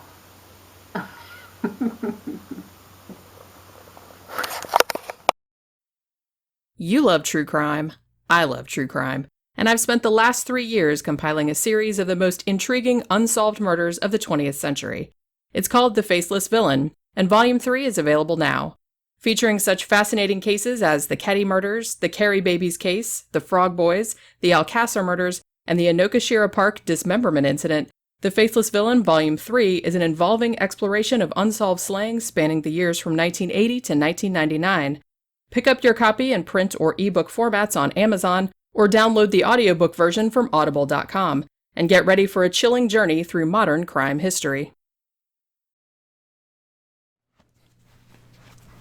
All right, we're back. Yeah, talking back about from all this fucking refreshing drinks and going to the bathroom and catching cats. I had to go out and catch the kitty. Was attacked by deer, a whole herd of them. Yeah, there was a whole bunch of deer in our backyard, you guys. Yeah. Well, not our backyard, but it's like our backyard, kind of like it's a long. It's got a pond in it and everything. Yeah, there's a little, more of a puddle, really, a glorified. Actually, puddle. I went and checked it. It was actually 3 feet deep in the middle. Oh shit! I could see the bottom. So alligators could live in that. Well, now that's like okay. She's not allowed to go outside anymore. Well, no, I go out there every day to go get her. There's no alligators out there. For some reason, she's like the She last loves few that days. pond. She just likes to. She doesn't go in it or anything. Well, Sits on that bank though. although I think she did go in it the other day because she brought us a wet tennis ball. I don't know where she got it. Which I'm not sure if she went out in the water and got it from because it's not ours, and it's She like found it on a bank somehow. It was soaking wet though. Yeah. But she was like Brought it home. she was super proud of it. She came up on the back porch and she's like, "Hey, you guys, check it out! I brought you this thing. It's like it's round and fuzzy, and I don't know what it is." And it's like she was like all excited and like She knows what a ball is. She knows what a ball is. Well, she has like a lot of. We've toy given balls. her little balls. Yeah, she has lots of toy balls. Yeah. Toy balls. Now she's fucking attacking She's fucking all with the she's fucking with the lighting rig and everything. And she's Speaking of lighting, I tried to improve the lighting in here. I got some incandescent bulbs, got rid of that LED shit, no overhead light that was fucking sitting there frying me into direct fucking radiation and shit. And tried to get some classier lighting. But man, it's better than it was. It's still not great, but we'll see. It's kind of like hard to come because I mean this office is kind of small. It was washing us out, man. We looked like the undead. We had some people fucking comment, "God, you motherfuckers look pale." Well, I am pale, but it's like, you know what I mean. I have color. You have some color, but you know, Not a I lot. have some color on me. Yeah. But I think this is a little bit of an improvement. Yeah, it looks a little bit better. I think from what I incandescent can light, see. I think helped. I think a little. Yeah, bit. we went and bought some new bulbs and moved around.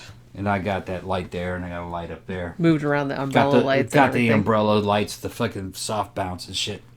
Yeah, we turned the overhead lights off. Yeah. Because even like the overhead lights were like way too bright. Yeah. I guess I still look like a ghost, but that's just kind of what I look like. So not a lot I can do about that. Yeah, I just gotta. So back to the show. I'm just the whitest motherfucker ever. All right, so as I said, now even though the heyday of your sideshow type of freak shows we're probably like mid-19th century onward. There were obviously kind of, things prior to that. And it kind of started in England, at least, in the mid-16th century. You first started seeing people with various disabilities and various deformities and stuff like that, like touring around and like kind of displaying themselves for money and people being interested in seeing that. Yeah. So one of the very first early examples from this time period was a fella named Lazarus Colorado. Now, he had a parasitic twin who was named Johannes. Now, even though I'm assuming that at the time they didn't know what caused this, but he basically had a parasitic twin brother that was like hanging out of his chest. Damn. Now, I don't think that the twin had a brain or anything like that. Like, it had a face, it was like a whole body and everything, but it just kind of hung there. It could open its eyes, it could like kind of move around and stuff, but I don't think that it had its own like personality or anything. It wasn't sentient. Right. Like, I don't think that it Right. was. Like I said, this was a long time ago. There were no photographs of it, although there were a lot of drawings of him because he was quite famous at the time. What he did, like, the guy didn't talk, like I said, the brother didn't talk, but he was like, his mouth was always open. And apparently, like, if you pushed on his chest, like, he would move his hands and his ears and like his lips would move and stuff. But I don't think that he was like I said, I don't think he had like a brainstem or anything like that. Like nowadays we know that what causes that. That's usually like, you're in the womb and you have a twin and you partially like absorb the other twin. Did he have to eat or was he living I don't think so. Right. I don't think so. But probably not. Apparently, so this guy, Lazarus Colorado, so he kind of like figured, hey, why not take the act on the road, because apparently everyone would look at him and stuff. Now, when he wasn't like touring and stuff, he was kind of lucky in the sense that he could put a cloak over his chest and you couldn't really see it, because it was just kind of, he wasn't like a full-size person, like hanging off. He was infant size. He was like underdeveloped. I don't think he was infant size, but he was like child size. Okay. So he could like put a big cloak over and like, you couldn't see him and stuff. Yeah, but he apparently like made a large impression. He was like, at the court of Charles I. He was a courtier, in this House of Stuart or whatever the hell it was. So he was like well known for that at the time. And there were, like I said, there were some drawings and stuff. Now, what's kind of interesting is that apparently he did marry later and he like had a bunch of kids, and they said, oh, none of them had that condition. But like I said, that's not that weird because we know what causes that now. That's some weird shit. That's just like a parasitic twin thing. Yeah. But one thing that's interesting about Lazarus in particular was that later on in his life, he actually killed a man, I believe in a duel, and was sentenced to death, and he was able to get off. Right. Because he said, what about him? Right, he's innocent. Yeah. He didn't do anything. Yeah, so it's like you'd be killing him too, and that's not fair. What year was this? This was in the 16th century. Well, how were duels illegal in the 16th century? I don't even know if it was a duel. It might have just been a straight up murder. Yeah, it might have just been a straight up murder. Because duels were legal here way up until the fucking 1800s. I wonder if he was like thinking about that ahead of time. It's like, hey, I could totally kill a dude with impunity, because then if I get caught, I could just say, hey, you can't kill him, and he's attached. So, on a side note, I'm a huge advocate of duel culture. I think dueling would solve a lot of fucking problems. I just do. If two motherfuckers have a disagreement and they want to kill each other outside the bounds of society and they both agree to it, so be it. Who are we to tell these guys they can't fight each other to the death? Well, yeah. Think about it. If they both agree to it. Go, and I want to you kill got that to sign a contract. That's right. Get that shit on. That's right. I said, I want to kill that motherfucker. I hate him. You know what I mean? Then why not? Yeah. I mean, that would solve a lot of problems. I'm a huge advocate of dueling culture. Maybe they should bring that back. It's in a man's DNA, okay, to fight, and sometimes you have to work it out that way. Not all the times, but sometimes there are certain guys that have to fucking take it that far in order to solve something. They hate each other so much. On the plus side, there would probably be a lot less assholes in the world. Exactly. Less assholes and less public violence, less risk to the public of people doing drive-bys and stupid shit like that. You do it the man's way. You publicly declare a duel. bitch, I hate you. If you had like a setup for exactly. it. Sure. You said, bitch, I hate you. I'm gonna fucking kill you. I challenge you to a duel. You better show up to the duel. If you're not, you're a punk. You know what I mean? And I win. Okay? And then you settle it outside the bounds of society in a little legal culvert, a little legal cul-de-sac called a duel. And then they could charge admission. You could charge admission. You could televise the shit. Because people would want to come see that You could televise the shit. You could say, on this day, what's his name? Duels. What's his name? And these two assholes, and they're fighting over this. It's like pay-per-view. You need this and that and this and that. Yeah, it's like a boxing match. Right. And the winner gets the fucking booty, the prize. You know what I mean? Whatever the prize is. It might be half of the fucking... half of the proceeds. The winner gets half the proceeds. You know what I mean? He's thought this through, clearly. It's every civilization should have that. It's a very civilized way. I mean, like I said, if both people agree that that's what you're going to do, and you get them, like I said, it's got to be all legal. They got to sign contracts and everything like that. It's like you might die, so it's like, if both people don't agree, you can't do it, obviously, because then that's like a consent. Yeah, if you don't agree, if one guy challenges another and says, no, it's all right, then you're a punk.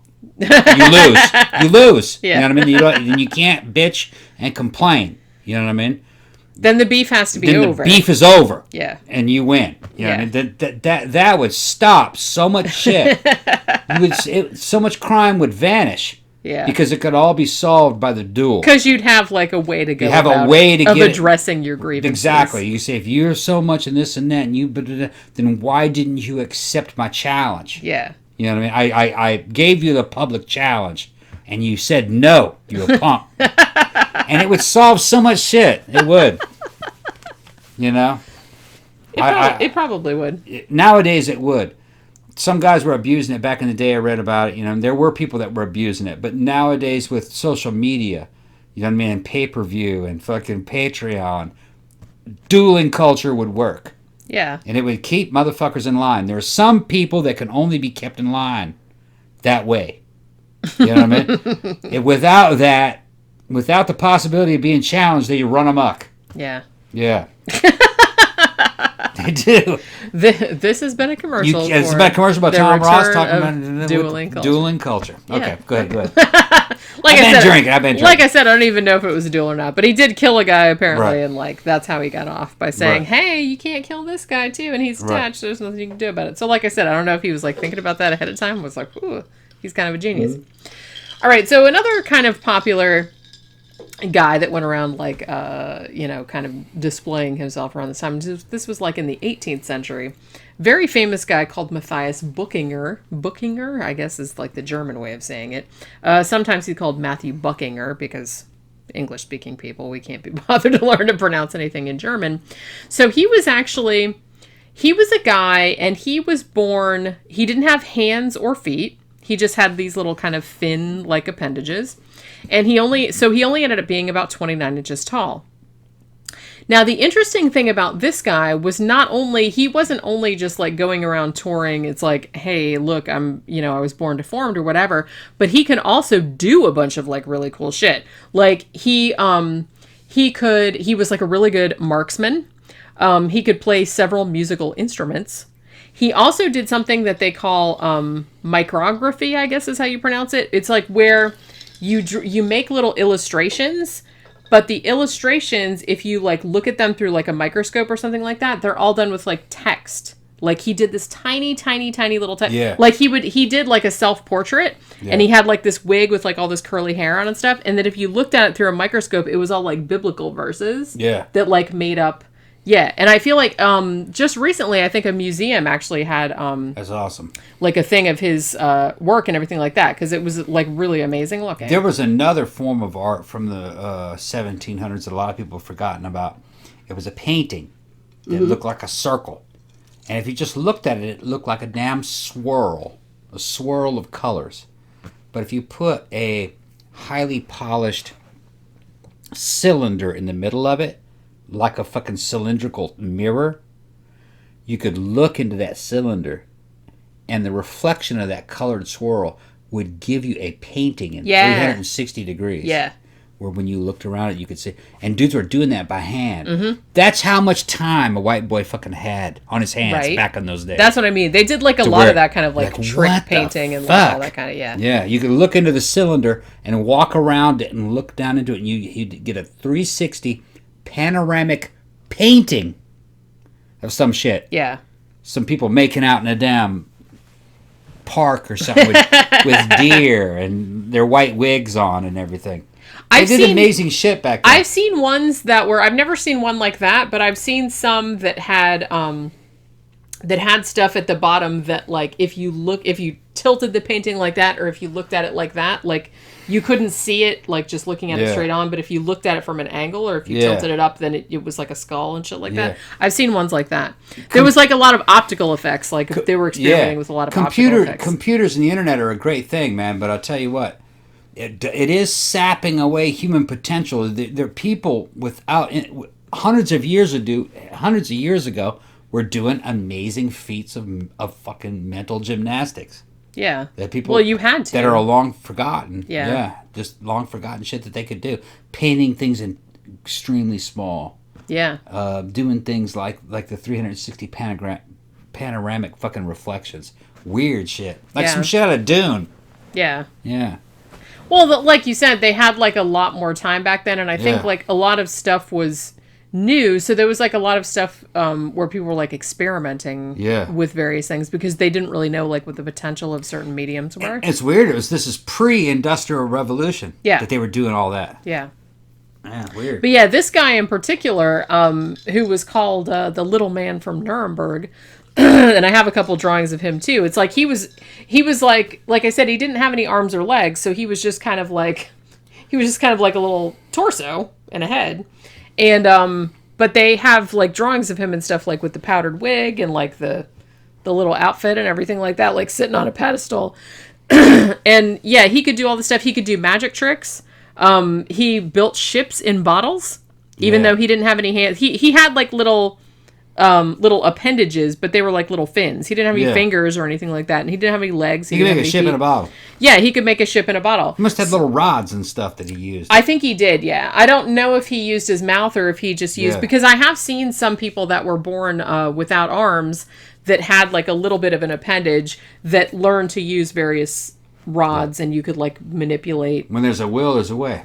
Well, and the thing too is that a lot of people that were born like that, they don't know any different. They don't know any different. Right. So it's like they just learn to do stuff the way they have to do it. It's like they never had arms. So it's like, I mean, they know that other people have arms and it probably makes life easier, but they've never had them. So it's like not something that they're, I'm not saying they're not concerned about it, but I'm just saying it's like, well, they got to do shit the way they got to do shit. Right. And they don't know any other way. So it's not, I mean, it'd be different if you lost your arms later, like after you had them for a long time, then it would be a bigger pain in the ass. But I feel like if you were born like that, you don't know any difference. You wouldn't know any different. You just develop in the body. So it wouldn't be that as big a deal as if you lost them later on. But yeah. So the funny thing about this dude was that apparently he was quite the man whore. He was married 4 times, had at least 14 children by 8 different women. Damn. And is rumored to have had children by as many as 70 different mistresses. Damn. So he got around. Yeah. In fact, in the 1780s in England for a time, a woman's vagina was known as Buckingham's boot. What? Okay. Because I guess the only limb that he had was his dick. Right, yeah. So it's like that was kind of like he was putting the limb and, and that was what they called it. That's like how widespread his fame was as a hoe. It just goes to show you that it's not really what you look like. It's your status in society. It's your game. It's your game. You don't have any arms. He didn't have any legs either, did he? No. Just like I said, he was essentially just a torso and a head. Just a torso and a head with a dick. Yeah. That motherfucker must have talked a mean game. He did. Well, and he was really talented. Yeah. He could do a lot of different stuff. Like I said, he could do magic tricks. He was like a really good marksman. I think he could use like a bow and arrow. He could like shoot guns. He could do all that kind of stuff. Damn. So it's So like I said, like you said, yes, how you look is important. If you're pretty, things are going to be much easier for you. But it just goes to show that you can overcome. You can overcome right. almost anything with enough determination. Yeah. Well, he probably had a fucking very high level of charisma. Yeah. And I would imagine money helps too. He could probably provide security. Yeah. But, look, there are little clay statues buried in the ground in fucking Egypt. Ancient Egypt. Of, I guess, dwarves. Guys with dwarves being pictured with full-size women and near royal burials in ancient Egypt. Yeah. These are very successful guys. So that didn't hold them. It didn't hold them back. Yeah. But I guess they were, working on construction and businessmen. It didn't matter. Yeah. A civilized society looks at a man very differently than, say, like a primitive society. You know what I mean? Where it's like a hunter-gatherer society where you have to have physical prowess. In a civilized society, one that's very developed, a man can make his way on mentality and character alone. Yeah. You know what I mean? Well, and I always felt like and this kind of ties into the whole, freak show thing, is that you really kind of have to take what you're given and lean into it. Take things that maybe other people would see as a disadvantage. You got to flip that. And use it to your advantage. Oscar Wilde said, if you got skeletons in your closet, you better learn how to make them dance. Yeah. And that's very good advice for life, I think. Yeah. And here's something interesting too. I believe one of the very early famous freaks, quote unquote, was a three-legged man. I believe his name was Frank Lentini. And he actually had a fully formed leg, like that was kind of coming out the back, and the knee had like a foot growing out of it. I believe he also had two fully functioning penises. Damn. Now, he said that when he was born like that, obviously, and he said when he was a kid, it really bothered him, obviously, because a lot of kids made fun of him, as they would, because kids suck. But he said when he was 7 or 8 years old, he got taken to, like, a hospital where there were, like, a lot of other disabled children, and he said, I saw kids there that were blind or deaf or something like that, and I realized that they were a lot worse off than me. It's like, I just had an extra leg. It's like, yeah, it sucked and people laughed at me and stuff like that. But he's like, he even at that young age, he said, I'm never going to feel sorry for myself ever again because there are people in the world like way worse off than I am. Yeah. So he decided that he was just going to use that to his advantage. And later on, he became actually one of the best known and like highest paid sideshow performers. Like he could kick a soccer ball, like with the extra leg, and he could do all this stuff with it. So he kind of had a really good attitude about it, even though it had bothered him as a child. Right. You know what I mean? So I think that's kind of like a good way of looking at life. Even if you don't have a disability like that or anything like that, I think I always try to kind of think of how much worse off, it could be.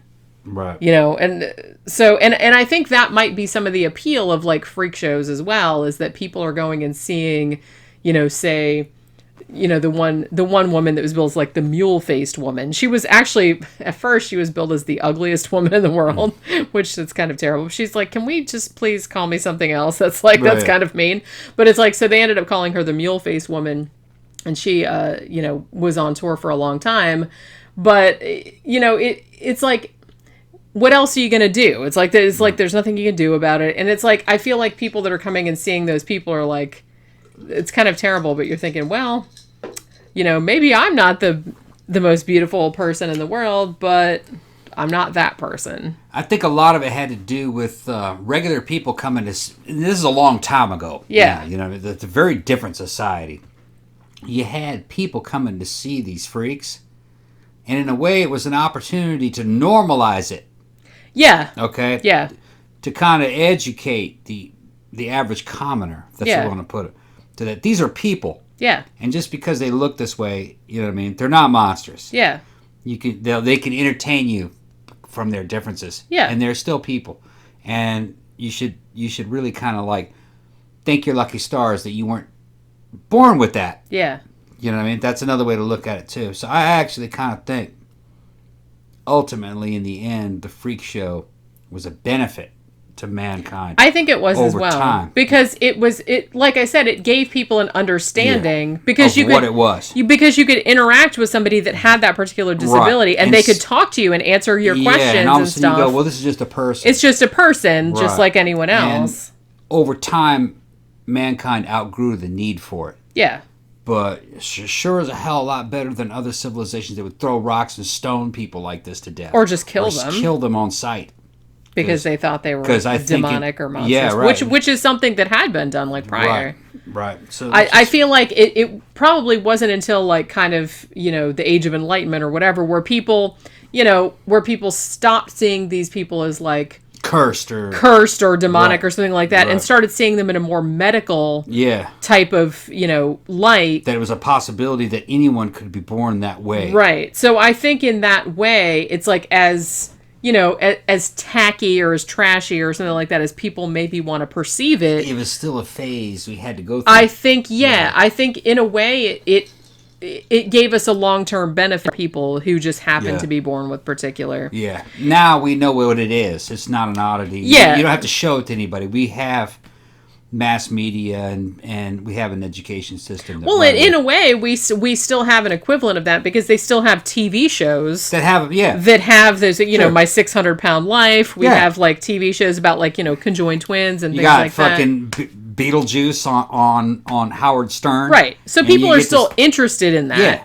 They're just people. But it's just, I think people nowadays understand those are just people that were born that way, and it's like they're not any different than anyone else. And, fucking, I grew up fucking watching Howard Stern, listen to it, and Beat. I care about Beat. Yeah. We call him Beat. Or and he was just, you can see Beat and fucking follow the adventures of Beetlejuice on YouTube today. He's still around. Yeah, I thought he was. Yeah, he's still around. And the old things, they used to fucking do things with Beetlejuice. You know what I mean? And fucking go on adventures with him and adventures with Beetlejuice. Yeah. Fucking send him places. Send him among the stars and glitterarity and shit. It's just funny things you could do with Beat. Yeah. Yeah. And like I said, as I was saying before, there's a fine line between like exploitation and blah, blah, blah. But it's like, in a lot of ways, I feel like as long as they kind of have some idea of what they're in for and what they're doing, I don't see a lot of problem with it as long as everyone involved like kind of knows what's going on and stuff. And I should say too, I wanted to mention this as well because this is something that I didn't know until today, and I just kind of stumbled across an interesting article about this, is that sort of indirectly, the whole Sideshow World's Fair kind of thing might have been responsible for helping premature infants. Because check this out. So the widespread use of an incubator for, babies that are born prematurely. This actually came about because of a German man whose name was Martin Cooney, I guess. I don't know, like, he was called a doctor. I don't know if he was, like, technically a doctor. Like, I don't know if he finished medical school or not. But apparently his own daughter had been born prematurely, and so this was something that was, like, very interesting to him, that he was, like, trying to save babies that were born too early. So he kind of got into, making incubators or trying to make incubators, like, a more widespread thing. And back in the day, like, the medical community were not really all that into, they're like, well, if they're born too early, there's nothing we can do about it. It's just kind of like shit happens. And they didn't think incubators were going to work, or it just wasn't feasible or whatever for whatever reason. So this particular guy was like, well, you know what? If the medical establishment isn't going to listen to me about incubators, I'm going to take this shit like on the road. So what he did was he essentially made incubators full of premature babies, like almost like a sideshow exhibit, like at sideshows and stuff, like at the World's Fair and things. So he would have like a tent, and it would have like all these incubators with preemies in them and like nurses and stuff. And then people would pay to come in and see these teeny little babies in the incubators. Yeah. And then he would use the money to like help the babies. Right, yeah. And he ended up saving like thousands and thousands of premature babies that probably would have died without his intervention. Yeah. And because of his kind of fame and, you know, how well known this kind of show became that he kind of toured with, eventually the medical establishment was like, oh, well, maybe incubators are worth looking into after all. Huh? And it kind of became like a more widespread thing. So in a way, like that seemed like a really positive development. Right. That because he couldn't get any traction like in the, you know, mainstream medical establishment, he's like, well, I'm just going to take this to the public, directly to the public, like in the World's Fair. That's a good angle. And that ended up working really well because people would apparently pay a lot of money to see teeny little babies in incubators, and it ended up like helping them and saving them when maybe they would have died otherwise. So I thought that was kind of like an interesting sort of thing, which I didn't actually even know about until today. So fun fact. Now, so as cool as some products of the freak show were, there was, of course, a dark side. And in that vein, let's talk about Sara Baartman, more popularly known as the Hottentot Venus. Hottentot Venus. Yeah. What is a Hottentot? It was kind of like a term that they used for a particular type of African person. What does that mean? So, okay. So this is what ended up happening with this unfortunate young woman. She actually she was born around 1789 in South Africa. And she was in a tribe called the Khoikhoi. Okay. Now, she was actually, she was brought up on a farm. Like, her parents were probably servants. Her mother died when she was just a toddler. Her father died when she was a teenager. She ended up marrying a guy from the tribe, and they had a baby, but he died later on. Now, as the Dutch expanded their colonialism into South Africa, they started kind of taking a lot of the locals as slaves and whatnot. So when Sarah was 16 years old, her fiance was murdered by Dutch colonists. And then shortly after that, she was actually sold into slavery to a trader who was named Peter William Cesar. Now, he took her to Cape Town, where she became like a maid at the guy's brother's house. And after this, they apparently made her sign a contract with a guy who was he was English, and he was a ship surgeon, and his name was William Dunlop. Now, he was a friend of the guy that he had, quote unquote, bought her from. And he said that he wanted to take her to England and Ireland, and he wanted her not only to work as like a maid or a domestic servant, but he also wanted to be able to exhibit her for entertainment purposes, because Sarah had very unusually large buttocks. What? Damn. And not just, and they were kind of like shaped kind of strange. Like what? Got a picture of them? Well, there's a drawing. There's drawings of her. Okay. So she was apparently came off as like very exotic. Right. Because of the, odd proportions, I guess. Right, of her buttocks. So they essentially... So there was a booty mania going on. Yeah. Back in the day. Well, yeah. That we don't know about. Yeah. But like I said, it wasn't just a big ass. It was like a very strange... It was kind of like shaped like, I don't even know like how to describe it. Because there's men in the audience. We got to know what it is you're talking about. Okay? I know. We're gonna have it's to just paint like us a very picture. strangely, it's a very strangely shaped buttocks. Well, strange. That could be anything. We're talking about a diamond shape. We talking about strawberries. Are we talking about like hexagon? What are we talking about here? Triangular. It kind of like went up. Like, I don't want to say like to a point. Okay. But it was kind of like went up then back down, kind of. Booty went up to a point and it came back down. Sort of. Yeah. Okay. It was just according to the drawings. Like I said, there's no photographs of her really because it was too long ago. Okay. But the drawings of her. So it had a booty that you could see from the front. Pretty much. Okay. So, yeah. So that was like why. So essentially they took this woman and they said that she signed this contract even though she was illiterate and didn't know what it said and everything like that. So they take her from her home in South Africa and they take her to England, and they essentially put her in indentured servitude for 5 years. That's what the contract said. So yeah, she also apparently had some, like, her skin coloring was like unusual. So that was another thing. That kind of unusual like, in what way? I don't know. Like I said, the drawing, I couldn't really tell. Right. So basically this guy is like, well, we want to take her to London and like put her on display in a freak show. Like they wanted to put her, That's fucking amazing that a woman's booty could be so extreme that it goes into a freak show. Well, and you have to imagine these are like also white dudes and also like a lot of the African. Yeah, how weird was this shit? It was very, well, no, like I said, her butt shape is very weird. It's weird. It's not like a normal butt. It's not just like, oh, she's got a big, like, you know, a big booty. So you saw a drawing of it? Yeah, it was very weirdly, like, shaped, too. Like, it stuck out really far, and it was, like, not, like, butt shaped. It was, like, you know what I mean? Go ahead, Teddy. No, it was just, like, it kind of came up to a point a little bit, but not a point. Yeah, so I'm but trying you know to imagine this. I'm trying to imagine it. It's just, it was very strange looking, so I feel like that was one thing that, like, made...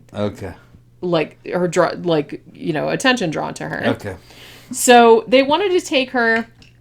Apparently there was this in Piccadilly there was a building where they would display like human oddities, I guess you would want to call it.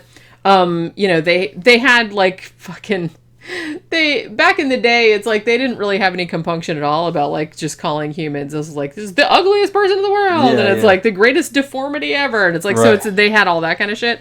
So that's where they wanted to put her.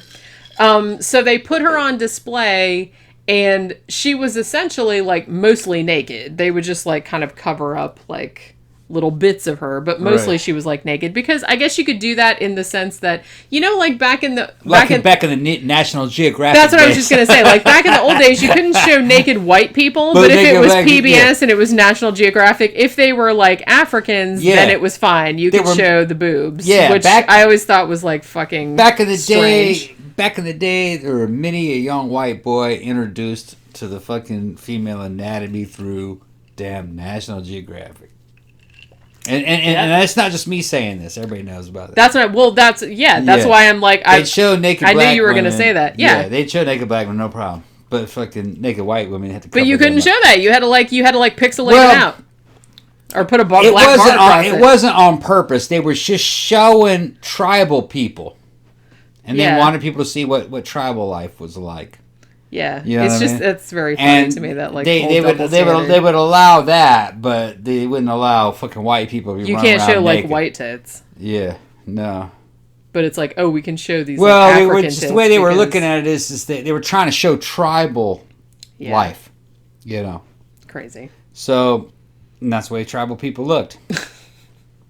Yeah, it's like they didn't wear shirts. I guess they didn't wear any clothes, or very little clothes, or they weren't making cloth. Yeah. So it was understandable. So so I feel like there was this kind of situation where had she been a white European, I don't think they would have gotten away with showing her almost completely naked, like on stage. But because she was African, it was fine. Yeah. And also, I mean, the shitty thing too, it's like, so when they brought her to London, like they were able to like put her on display and stuff, but because there was like a lot of like anti-slavery like campaigning going on at the time, so obviously there were a lot of people like kind of asking questions about how she was being treated and stuff. So the guys who were displaying her actually did get brought to trial, but were acquitted, like they got away with it. So they apparently at the trial, they kind of brought forth this document that they said, oh, well, Sarah signed this. And it says that she's totally fine with it, even though, like I said, she was illiterate, so probably what year was this? 1700s? This was late 1700s, yeah. Yeah, a long time ago. Yeah. So, however, because of, like, the kind of brouhaha about it, they did, try to give her, like, better conditions, like better clothes and things like that. Now, she was actually in London for 4 years. In September of 1814, she got taken to France and sold to a guy named Rowe, I guess. You know what I mean?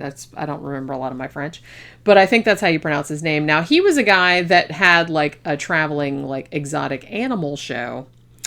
So he exhibits Sarah in Paris, And he put her on display in a cage with a baby rhinoceros. Damn, he's trying to And they had a trainer, and he talked to her like she was an animal, like telling her like to stand up and sit down, like trained like he would do with the animals.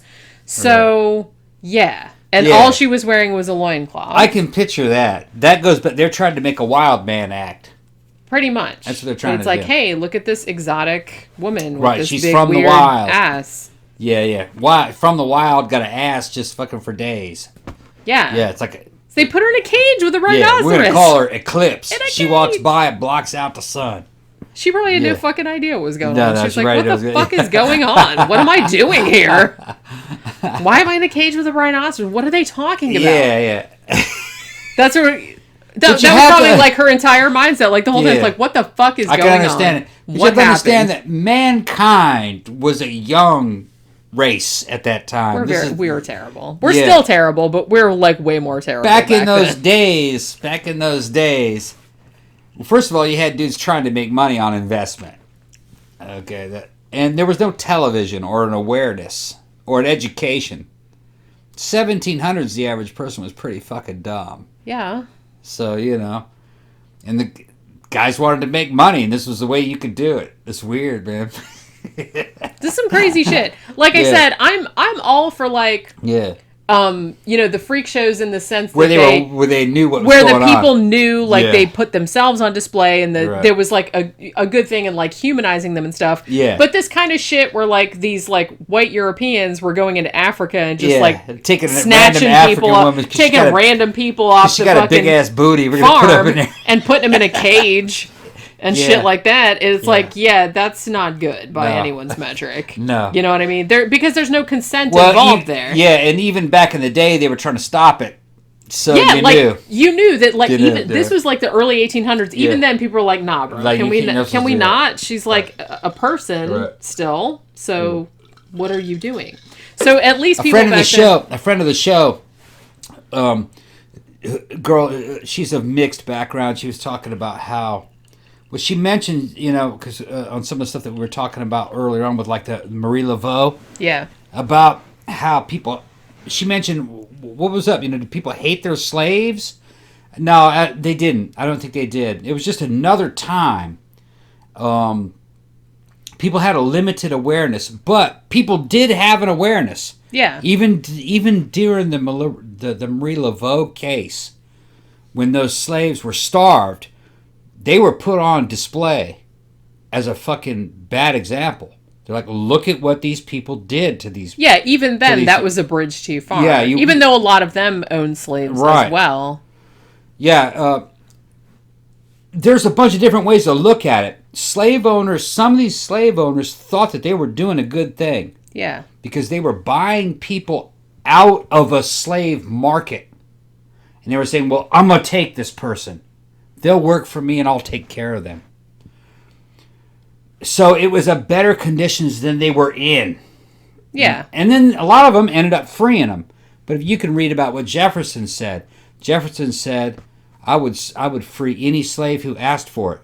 But I had to let them know that every slave I freed usually came to a bad end because they were in a hostile environment. At that time. That was like the shitty thing. It was kind of like damned if you do and damned if you don't. It's like, what the fuck are you going to do? It's like you don't want to be a slave, but then like if you were freed... Sometimes if you were set free, you didn't live as long. Then...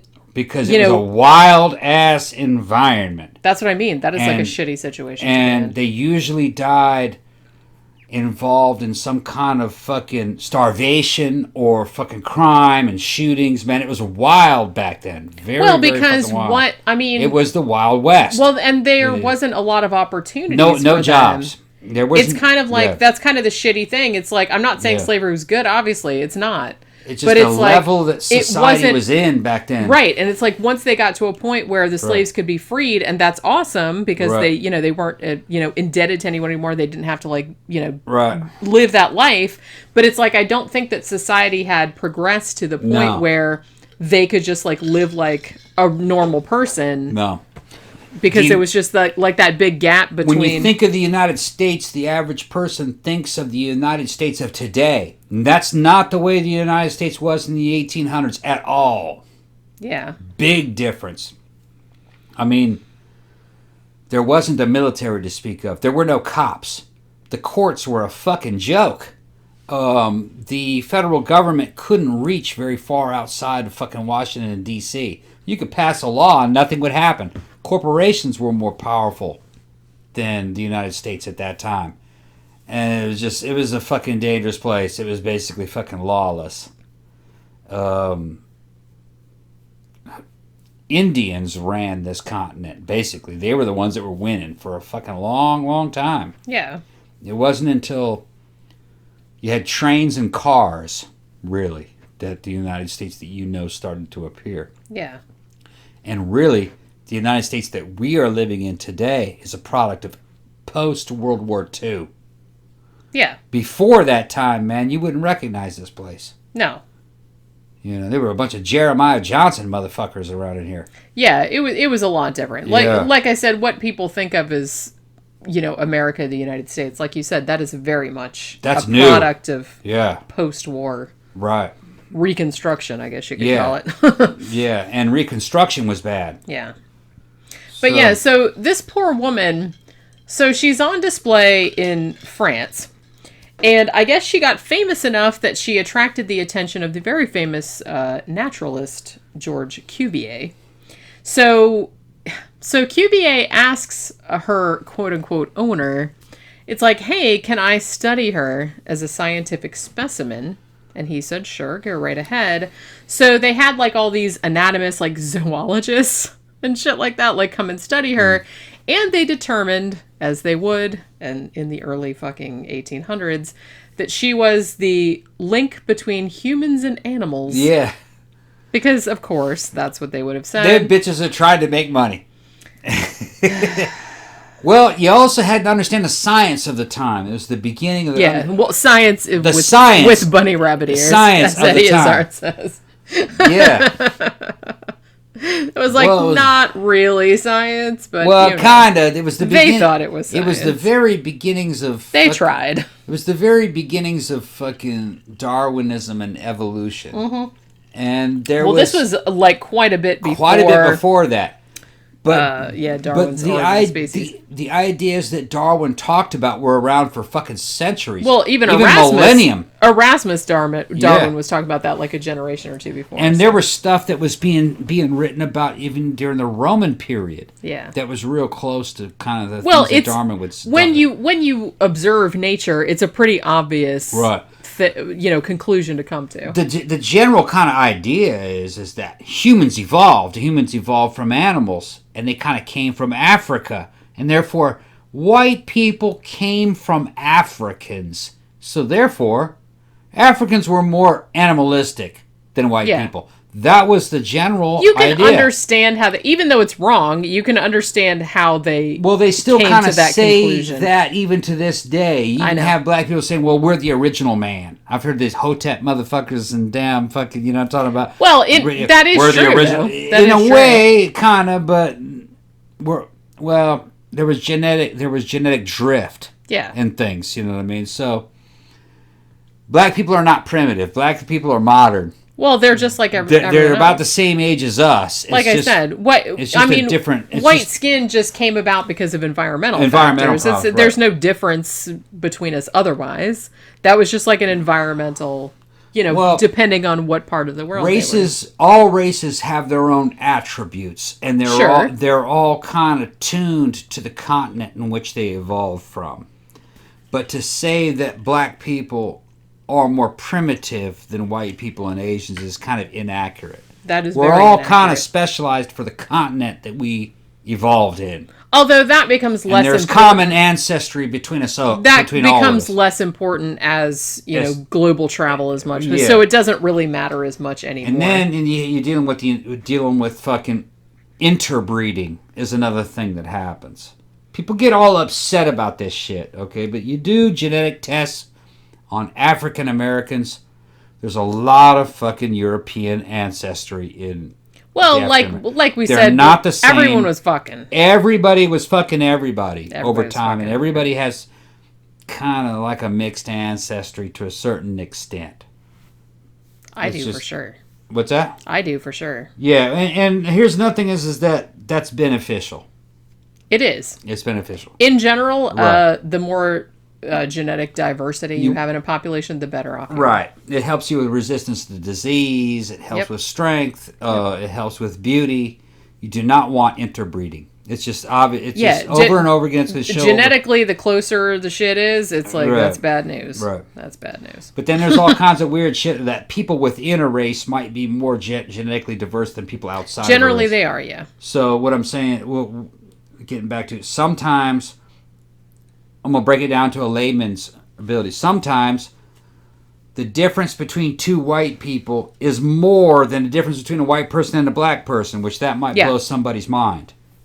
But I might have more in common with a black person than I do with another white person. Yeah, it just depends on what like I said, there's really no way of knowing unless you do like genetic tests on everybody. Right. Because in a lot of ways, I have read somewhere, and I don't have the exact numbers, so forgive me, but I have read somewhere that if you wiped out everybody on Earth, except for people in Africa, say, it's like you would still have 99% of the genetic diversity. Yeah, you can make a white person out of the genes that exist in Africa. And that's what happened. Yeah, that's what I mean. That was just like an environmental factor. It's just a random mutation. There are African races that are as white as me, and that have straight hair and that have colored eyes. All of that came from Africa. Yeah. That's what I mean. I think that really Africa is the most genetically diverse. Yeah. From that continent, there's enough genes there to make all the races. All the races because that's what happened. That's where it came from. That's what happened. All that traveling through the continents fucking weeded out certain features, and you ended up with white people and Oriental or Asian people. Yeah. And then there's a bunch of trade in between them. The black people back in Africa were also modified by what was happening in Europe and the Middle East. Yeah, like I said, there was East. So there was a lot of trade. You're always screwing people who are your neighbors. Well, there's a lot of neighbors that traces all the way back into Africa. Yeah. So the people that are in Africa today are not ancient Africans. They're modern Africans affected by what's been happening in the rest of the world. I think it's called genetic drift.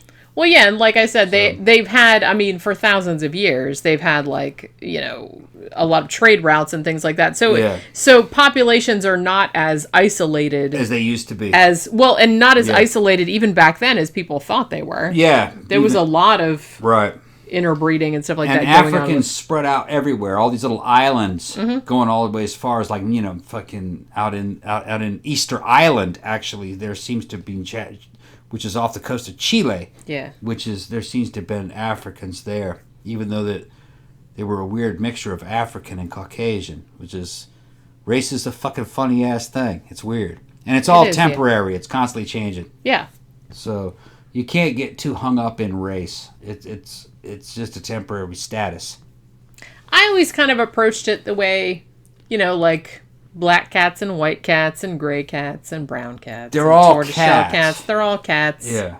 And it's they're not fighting with all the gray cats over here and all the white cats over there. And it's there's no difference. Don't worry about it. So yeah, so poor Sara Baartman, like I said, so she gets, not only is she being kept in a cage with a rhinoceros, but now she has a whole bunch of zoologists and shit like that, trying to figure out study her. Yeah, trying to figure out booty. And saying, oh, we have the missing link between humans and animals, and all of a sudden she's probably oh goody. I wish I knew what they were saying because it sounds really assholey. Now the sad thing about it is that Sara Baartman actually ended up dying at the age of 26 years old. Damn. No one is entirely sure what she died of. It might have been pneumonia or it might have been smallpox. Some people have also thought that it might be alcoholism. Maybe she drank a lot. I can't blame the sister. I'm just saying. Right, yeah. Because she wasn't in a good situation. Right. She's probably, I'm just going to drink because fuck this shit. What's the 1700s? Early 1800s. Early 1800s? Early 1800s. She died in 1816, yeah. Damn. Yeah. Now, the sad thing was that after she died, she married fucking dignity after she died, man. So after she died, George Cuvier gets her remains and dissected her, made a plaster cast of her body, pickled her brain and genitals, and put them into jars, which were put on display in a museum in the 1970s.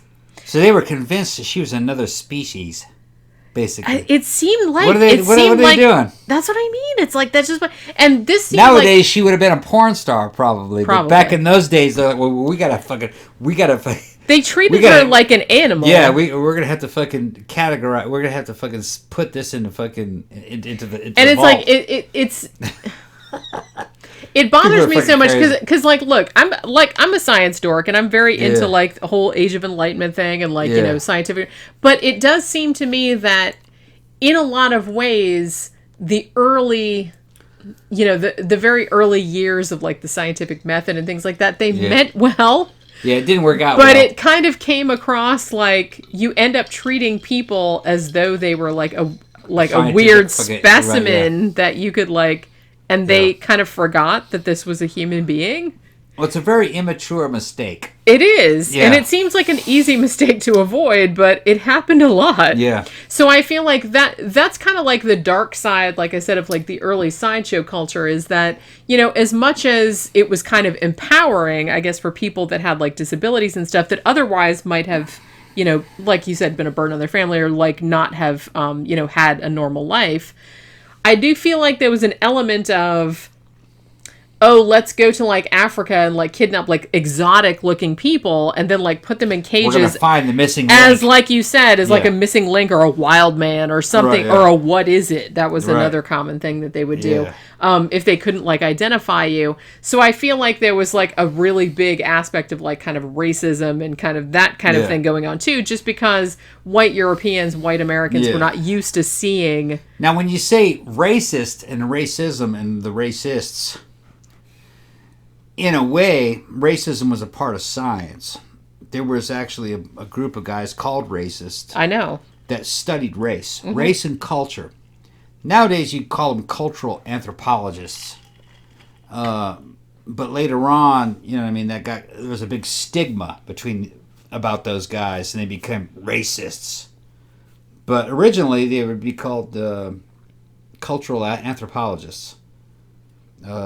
They wrote books about it, trying to figure out what race came from what, how certain cultures evolved, you know.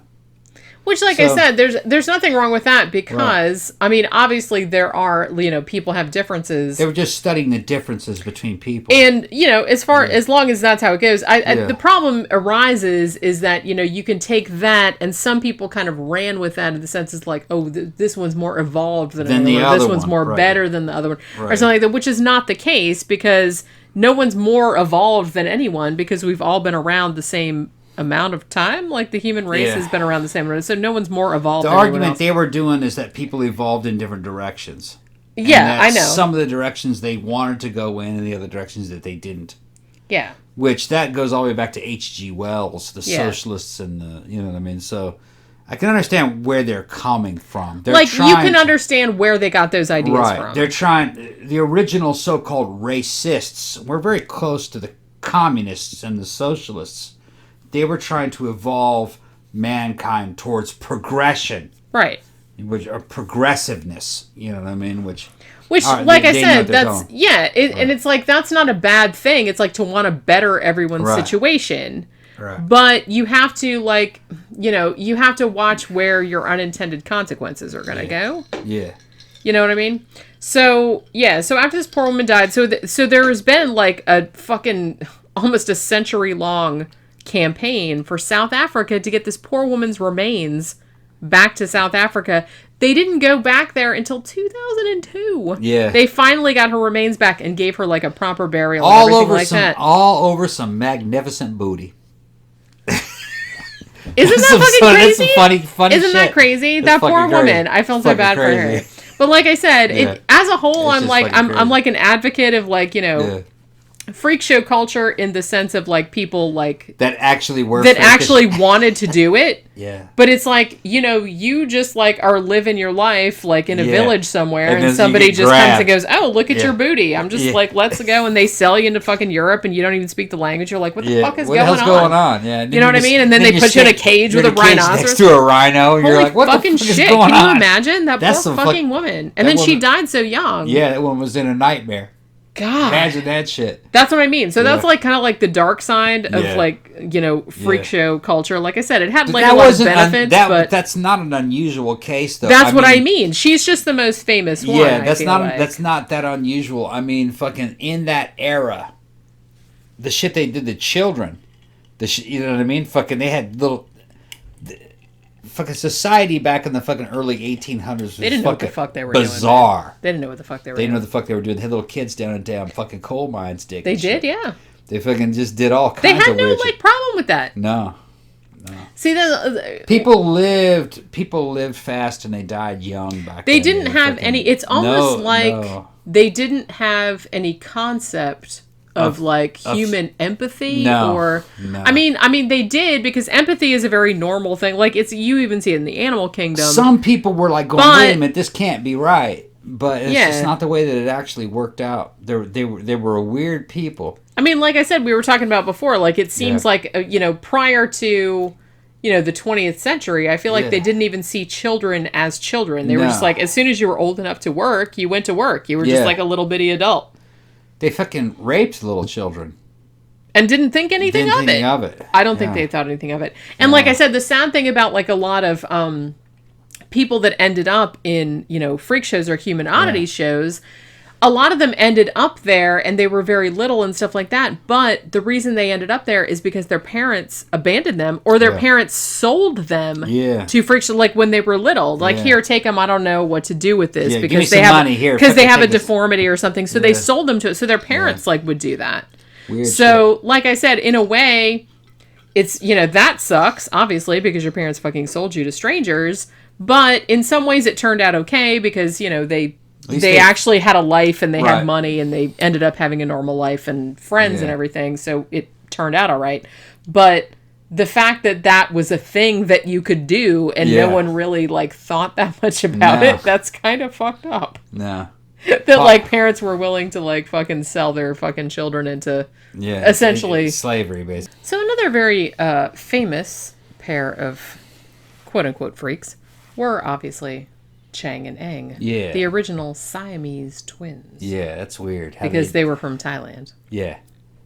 Which used to be called Siam. Yeah. It's funny how a whole condition was named after a damn country, like Siamese twins. Like those twins only came from Siam. Well, that's how like fucking famous they were. Yeah. And honestly, the thing about Chang and Eng was that nowadays, if they were born nowadays, they were only joined by like kind of a tube of flesh like on their abdomen. So it would be very easy to separate them nowadays. Yeah. But back then they couldn't because they were born in 1811. Right. So they really didn't have a lot of choice. I feel like they were kind of reluctant to want to display themselves like in sideshows and stuff. But after a while they were kind of like, okay, whatever. They kind of like felt like that was kind of the only thing they could do, sort of.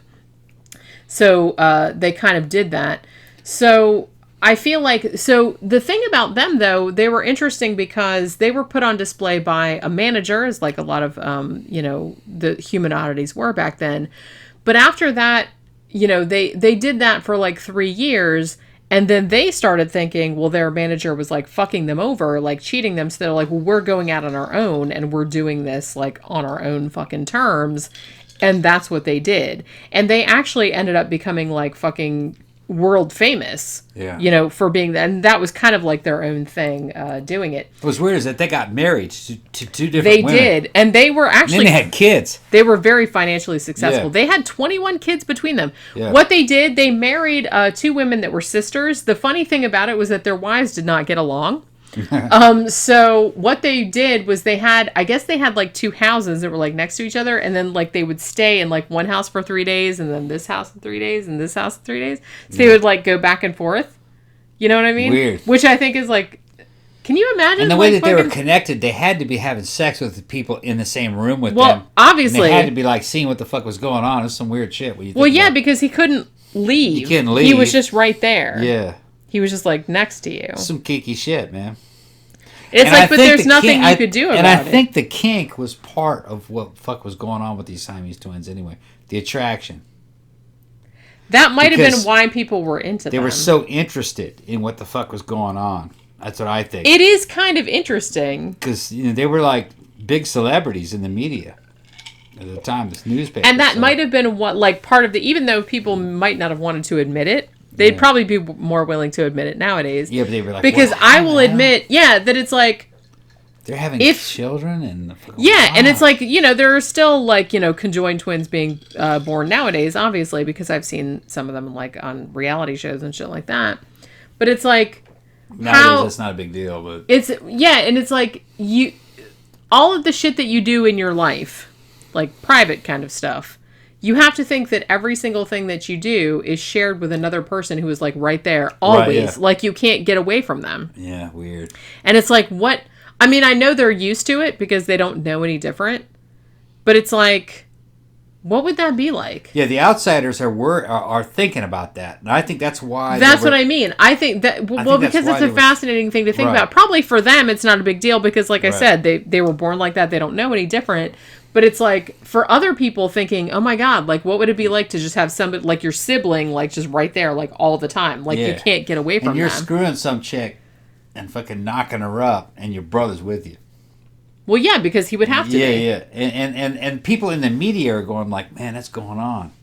Yeah, it's like, wow, that's going on. That's some hardcore shit. And I think that's why they were as famous as they were. I think that was probably because people were thinking about that. They weren't talking about it, but they were thinking about it. Oh, yeah, I'm sure. They were reading between the lines, and I think that's why the newspapers were following these stories so closely and why they had fans. Yeah.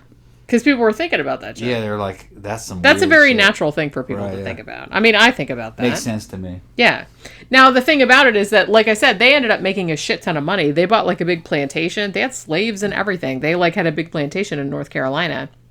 And, like I said, they had the two houses, like, with the two wives that didn't get along, and they were, like, next door and stuff.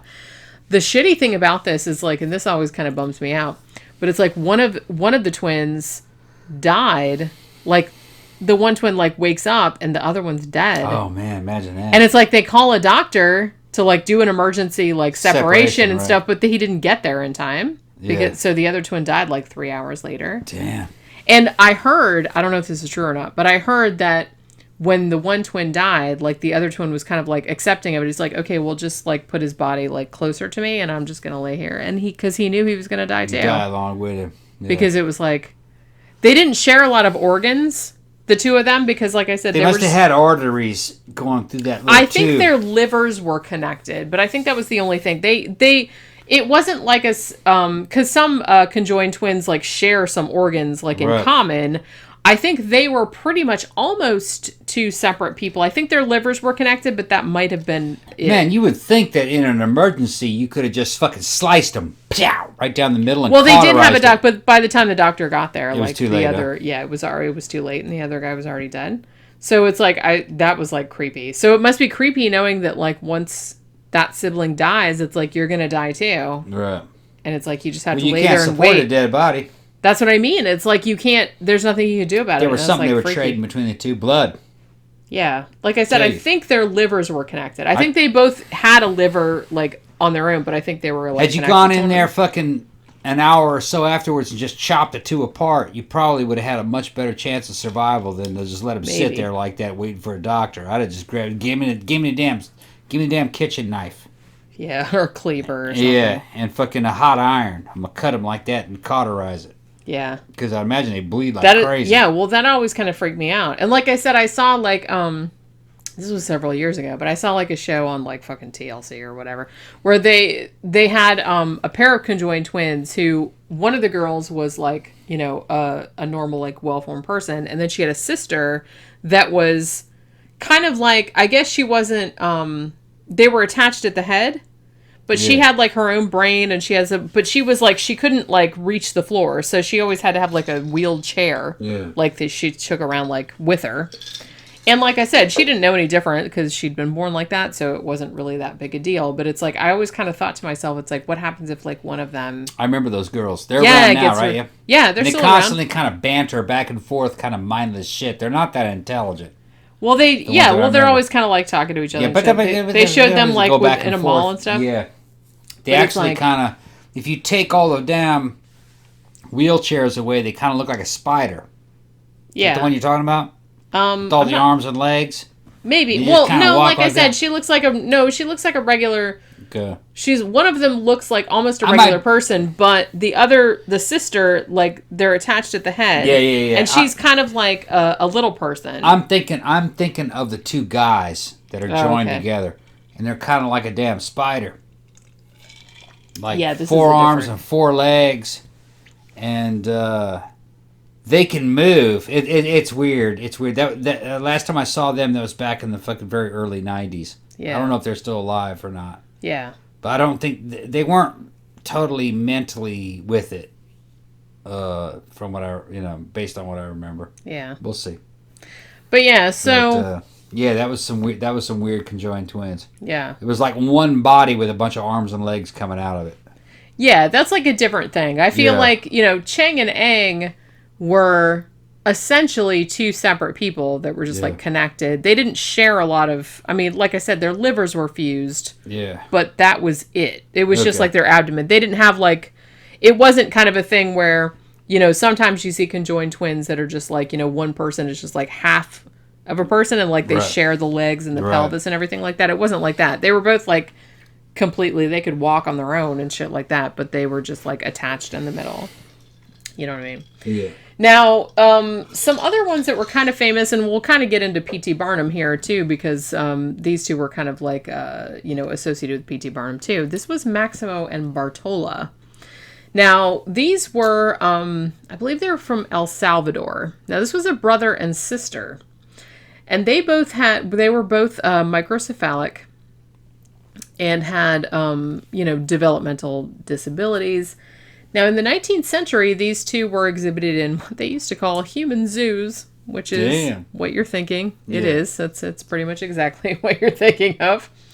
So, this was a case where these two were born, and I guess their mother didn't know what to do with them. So the mother actually sold them to a merchant, and the merchant said, "Hey, I'll take them to a city and like exhibit them and stuff and like make money off them and stuff." So the mother said, okay. And she took money and everything like that.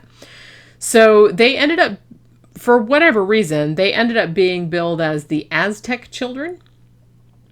And there was like this whole, it wasn't true, but there was like this whole elaborate backstory like concocted about them. It's like they were found in a temple in like this lost Mesoamerican temple or something like that. That's where they had been discovered. So they ended up actually kind of touring Europe and touring the United States, and, various like kings and, other people saw them and stuff. P.T. Barnum actually ended up putting them in his museum in 1860. Now, the weird thing about this was that in 1867, they married them to each other, even though they were brother and sister. Weird. They were like, I think like I said, they were microcephalic. Like I said, back in the old days, they would call that a pinhead. And they also had like really, really big afros. Yeah. So I guess this made them look, there's a lot of like promotional photos of them. I think I have some that I'll put in the video. But it's like I don't know why they called them the Aztec children. That was usually what they were billed as. But the two of them were like, they had this big huge hair, and they had like the little bitty heads and stuff like that. And then they married them to each other, even though they're brother and sister. It was like, I don't know. It was like this. Well, they probably weren't having sex. This is all promotional. That's what I mean. And I do feel like, and because like I mentioned earlier, it was very common, in sideshow culture. The most common thing was to have your fat lady marry your human skeleton. Yeah. Like, sometimes they were really in love and they married, like, legit and everything. But it's like, a lot of times they would just do that as, like, a publicity stunt. Yeah. Because then they could go on the road as, like, the world's weirdest married couple. Right, it's like, look, it's a big fucking, they'd do, like, a Jack Sprat. Yeah. Could eat no fat and his wife could eat no lean kind of thing. So they would do that kind of shit where it's like, look at this big, huge fat woman and this little bitty. I'm sure they married those two together and they told the public that they weren't related. They just happened to be, they just looked the same. Yeah. I think that's exactly what they did. That's what they were doing. So it's kind of like, it's kind of shitty. So let's talk a little bit about P.T. Barnum, because I feel like P.T. Barnum was the guy, even though there had been quote-unquote freak shows going back to probably the 16th century, if not earlier, he was the guy that kind of, at least in the United States, like kind of codified it and made it like a thing. He industrialized all that shit. He did, yeah. It really did seem like his kind of marketing savvy and, his whole thing about it was, his American Museum in New York, that was kind of like the catalyst for... when he opened it in the 1840s or whenever it was. This is an era where it's the beginning of what you would call today the media. Yeah. So now that you have a media, you can operate within it and mass market shit. And then, you know what I mean? And this is the beginning of the modern media that you know today, which is now kind of dying because of the internet. But, yeah, P.T. Barnum. Yeah. And like I said, genius, really, when you think about genius salesman. He was, actually. I feel like he gets shit on a lot for various things, some of which is deserved, but I do feel like a lot of the stuff he said, like I said, there's a sucker born every minute. There's no proof that he said that.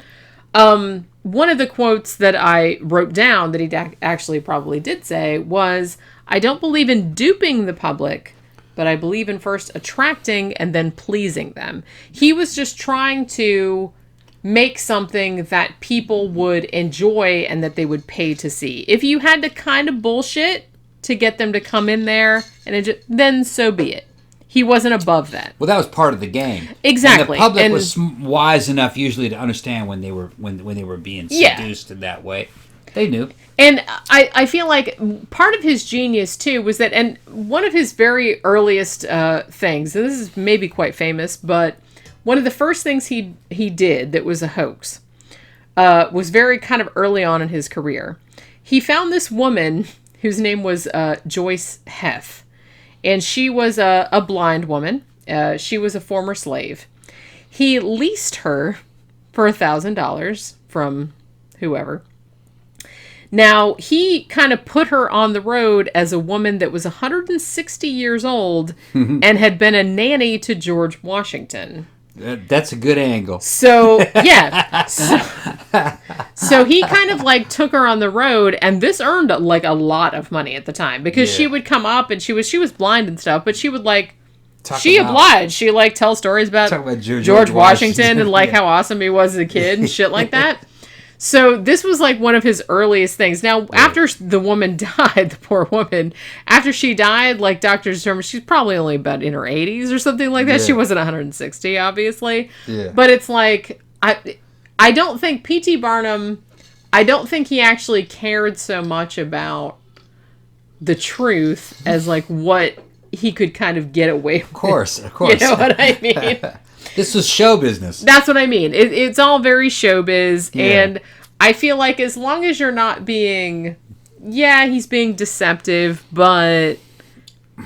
In a way, I kind of feel like this is sort of like the equivalent nowadays of like... You remember that Discovery show documentary about the mermaids? Exactly. Everybody knew that was fake. Yeah. You knew that... giving you what you wanted, though. You knew that was fake. But it's like everybody watched it. My dad didn't know it was fake. My dad thought this shit was real. He did think it was real. I'm sure a few people did. I had to straighten that out with him. It's like, that was clearly not real. But, once people get to a certain age, they just see Most people knew that it was not real. They'll get lost in fantasy. But, it's P.T. Barnum gave people what they wanted to see. Yeah. Okay, that was the show that they wanted. And he was kind of like one of the... he was like almost solely responsible for the Sideshow attraction becoming like so popular because when he opened his American Museum, which was a museum that he purchased from someone else, And he, like, reopened it in 1841. It had, like, you know, wax figures. It had, like, all kinds of sort of museum exhibits, but also this kind of, like, he added, like, all these human oddities and stuff. This was, like, I saw in this documentary that they're saying this, at the time, this was more people came to this museum in a year than went to, like, Disneyland, like, nowadays. Right. You know what I mean? So it was a huge fucking deal. And the fact that it was so popular caused many other ones to open. They said, like, even just in New York City alone, there were, like, hundreds of what they called dime museums, which were kind of like, you know, a museum that had that sort of stuff in it, like pickled punks and human oddities and that kind of stuff in it, like sideshow type of stuff, as opposed to, like, art museum with, like, you know, fine art and stuff in it. So he was kind of responsible for, I guess, mainstreaming the sideshow type show in the United States and making it a thing where, and it was even him that, even though he had, like, his American museum, which actually burned down a couple of times, but he had, like, all his, you know, human oddities, he had all his displays and stuff, and actually a lot of the quote-unquote freaks, like, lived on the premises, because it's a big, huge building. So they actually, like, had rooms, like, upstairs and stuff. So the fact that he had that, and then he had the idea of taking it on the road as, you know, like, on trains and stuff. Yeah. So that kind of, like, popularized. I'm not saying he invented it, because he didn't. But I do think that he popularized it to an extent that it became, like, an American cultural phenomenon. So I think he was responsible for that. You know what I mean? Yeah. Well, he was, like, TV before its time. Yeah. Yeah. And he goes, like, all around the fucking country. Like, you know what I mean? The shit with, like, Jumbo the Elephant and all that kind of stuff. And yeah, and he was probably sending out a bunch of leaflets before the... and he'd have guys... so he'd have guys... hyping it that the show was coming. And he was not dumb. He, like, knew a lot of marketing shit that people do now. Like, he knew that back then, like, in the mid-19th century. Yeah. He was, like, before, like, when he started touring around with the show, and he would, like, you know, partner with other circuses and stuff like that and buy other circuses, you know, at some point, too. And this is a time when America had mega cities. Yeah. And mega cities that are now gone, you know, like Gary and fucking, you know, and places like Detroit that are gone now, you know what I mean? So you would sit there and fucking send dudes out ahead of you and say, tell them the show's coming and here's all your and that's what material. They did. He had dudes that went out into the town ahead, and that was, like, their whole job. Right. Was they were supposed to go to the town that they were going to next, and they were supposed to, like, hype the show up and get it all fucking... So you could do a big circuit around the United States and fucking hit all the major cities and make fucking a shit ton of money. And he did. Yeah, he knew he was doing. I mean, he went bankrupt a couple times, and like I said, his museum burned down a couple of times, which is kind of sad because, like, he lost not only a lot of displays, but he lost, like, a lot of animals. You know, very famously, like, Jumbo, the very famous elephant, was killed in a train wreck, a very bad train wreck. Yeah. But the thing about P.T. Barnum is, like, that happened... Like, Jumbo was one of his biggest draws because it was, like, internationally famous, that gigantic elephant. And after Jumbo died in the train wreck, the first thing he thought of was, like, well, now we have to, like, take the skeleton and make it into, like, a display and take the skin and make that into a display also. So it's like he was always thinking of an angle, like, to make money, which sounds... I mean, to us, it sounds like kind of tacky and stuff, but it's like he was just trying to, like, fucking make the coin, man. It's like you just had to, like, scrabble for every dollar, and that's what he was doing. And he was, like, actually very successful at doing that. So, you know, like I said, as questionable as some of his methods were, it's like you do kind of have to admire his fucking hustle. He was a man of his time. Yeah. Everything was questionable. Back in those days. And in a way... everything was. In a way, he was a lot better than a lot of people at the time. You know, he was an early advocate of, like, you know, slavery, like, abolition of slavery. He was very vocal in, like, combating that. So, it's like, he wasn't a terrible guy. He was actually kind of a nice guy. He treated his people well. He treated his people well. He paid them very well. Like, like I said, some of them died millionaires. So... You have to look at it in the context of the time. Right. You know what I mean. So, in that sense, like I said, you know... He was just a show business man. He was a showbiz man. But I mean, I mentioned... This is pre-Hollywood. Yeah. So, you know... Yeah, this is, like I said, this is mid to late, you know, 1800s. Yeah. We talked earlier about General Tom Thumb, who was actually, I guess he was a distant relative of P.T. Barnum. Like a second cousin or something like that.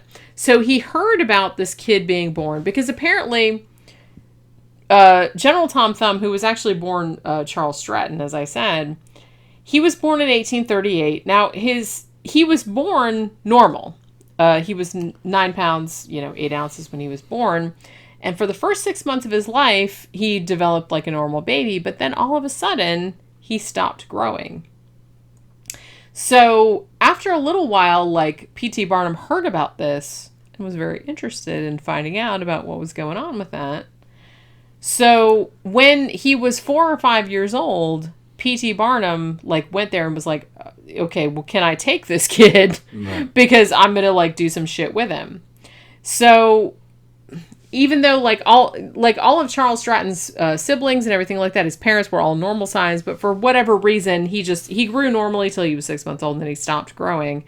And then I feel like he didn't grow, and then he grew a little bit later on. I think he ended up being a little over 3 feet tall, at the end, but he, I'm not entirely sure what the disability was, but he just didn't grow. But the thing about him was that he was not, it's not like the kind of dwarfism where they're quote unquote out of proportion. He was just he was in proportion. He was just very, very, very, very small. Must have been some kind of kidney problem or something. Maybe. I'm not sure. Because like I said, he was fucking weird. Born normal. But so P.T. Barnum, like I said, he saw potential in the kid. And like I said, the kid was only 4 or 5 years old. And he pretty much took him, from the parents. And he trained the kid to be a performer. He taught him how to sing. He taught him how to dance. So he saw that potential. How to do, impressions of, famous people of the time or shit like that. So he saw that potential. Yeah, and it's he's going ahead and he's going to seed it. He's going to say, I'm going to turn he you into groomed a the superstar. kid. Yeah. Which, like I said, it sounds fucked up because the kid was just back little. in the day, that's exactly what you wanted to do. But it ended up okay because, I mean, and like I said, at the time... They still do that today. Yeah, they do. They were, at least during our day, in the 70s and the 80s, they groomed child stars. Yeah. To be famous, Shit, fucking, there's a lot of them that are now fucking grown men. Tom Cruise was almost kind of groomed from his late teens. Yeah. To be a star. So I think Johnny Depp was too. They just did it a little bit later. When you look at you look at the way they something grew up. child actors or maybe beauty queen kind of culture or something like that. Back in the day, it went even further back, like Shirley Temple. Yeah. And she was groomed from an early age to be a star. Yeah. When she got older, though, she was no longer a star. She was only a child star. I think that happens with a lot of child stars. Well, because I think that the thing that attracts a lot of people to particular child stars, them being they're children. Is that they're children and that they're cute and they do all this other stuff. But then when they get older, everyone's like, they're not cute anymore. Yeah. So it's you're just like everybody else. Get right, the charm is gone. Yeah. It does seem it's very, very even nowadays. It's very unusual for someone that's a child star to go on and I can't even think of that many examples. Maybe Jodie Foster. Yeah, a more modern version would have been, the fucking Brat Pack. Yeah. And that's fucking Tom Cruise and all those people from the fucking 80s that grew up and made movies all throughout the 90s and stuff. Yeah. You know what I mean? That would be the modern version of that. But back in the 1800s, they groomed them fucking from an early age. Yeah. A lot of money in fucking entertaining kids. An entertaining little child would make a lot of money. And honestly... and you can take it back to the fucking Wolfgang Mozart Amadeus. Well, his dad toured him all over when he was... Because he was a child prodigy. He was a little child prodigy. Him and his sister. Or was it Wolfgang Amadeus Mozart? Yeah. Well, yeah. And his sister, let's not forget her. Yeah. Because she was just as talented as him. It's just she was a woman. They could sit there and they could fucking play piano. They're fucking... How old were they? Fucking 5, 6, 7? Mm-hmm. They're fucking tearing it up. Yeah, their dad, what was their dad's name? Leopold, I think. Yeah. And he took them, he toured them, all every year. So it's not a new phenomenon. I mean, if you had a kid that was that talented, then that's not... I mean, yeah, it seems creepy nowadays, but it's been going on a long time. People didn't live that long anyway. Stop it. Back in those days, they didn't live well, that long. and like I said, I feel like in the case of General Tom Thumb, or Charles Stratton, if you want to use his real name, I mean, yes, you can argue that like he was only 4 or 5 years old when he was taken in by P.T. Barnum and essentially groomed to be a famous person. One, his parents were on board with it. They were kind of like, yeah, okay, do what you want. And you can argue that his life turned out pretty okay. I mean, he died pretty young. He was only 46 when he died. But that might have been due to his condition. Yeah. And in that time, like I said, he met Abraham Lincoln, for Christ's sake. He performed for Queen Victoria. He was internationally famous. He was a millionaire.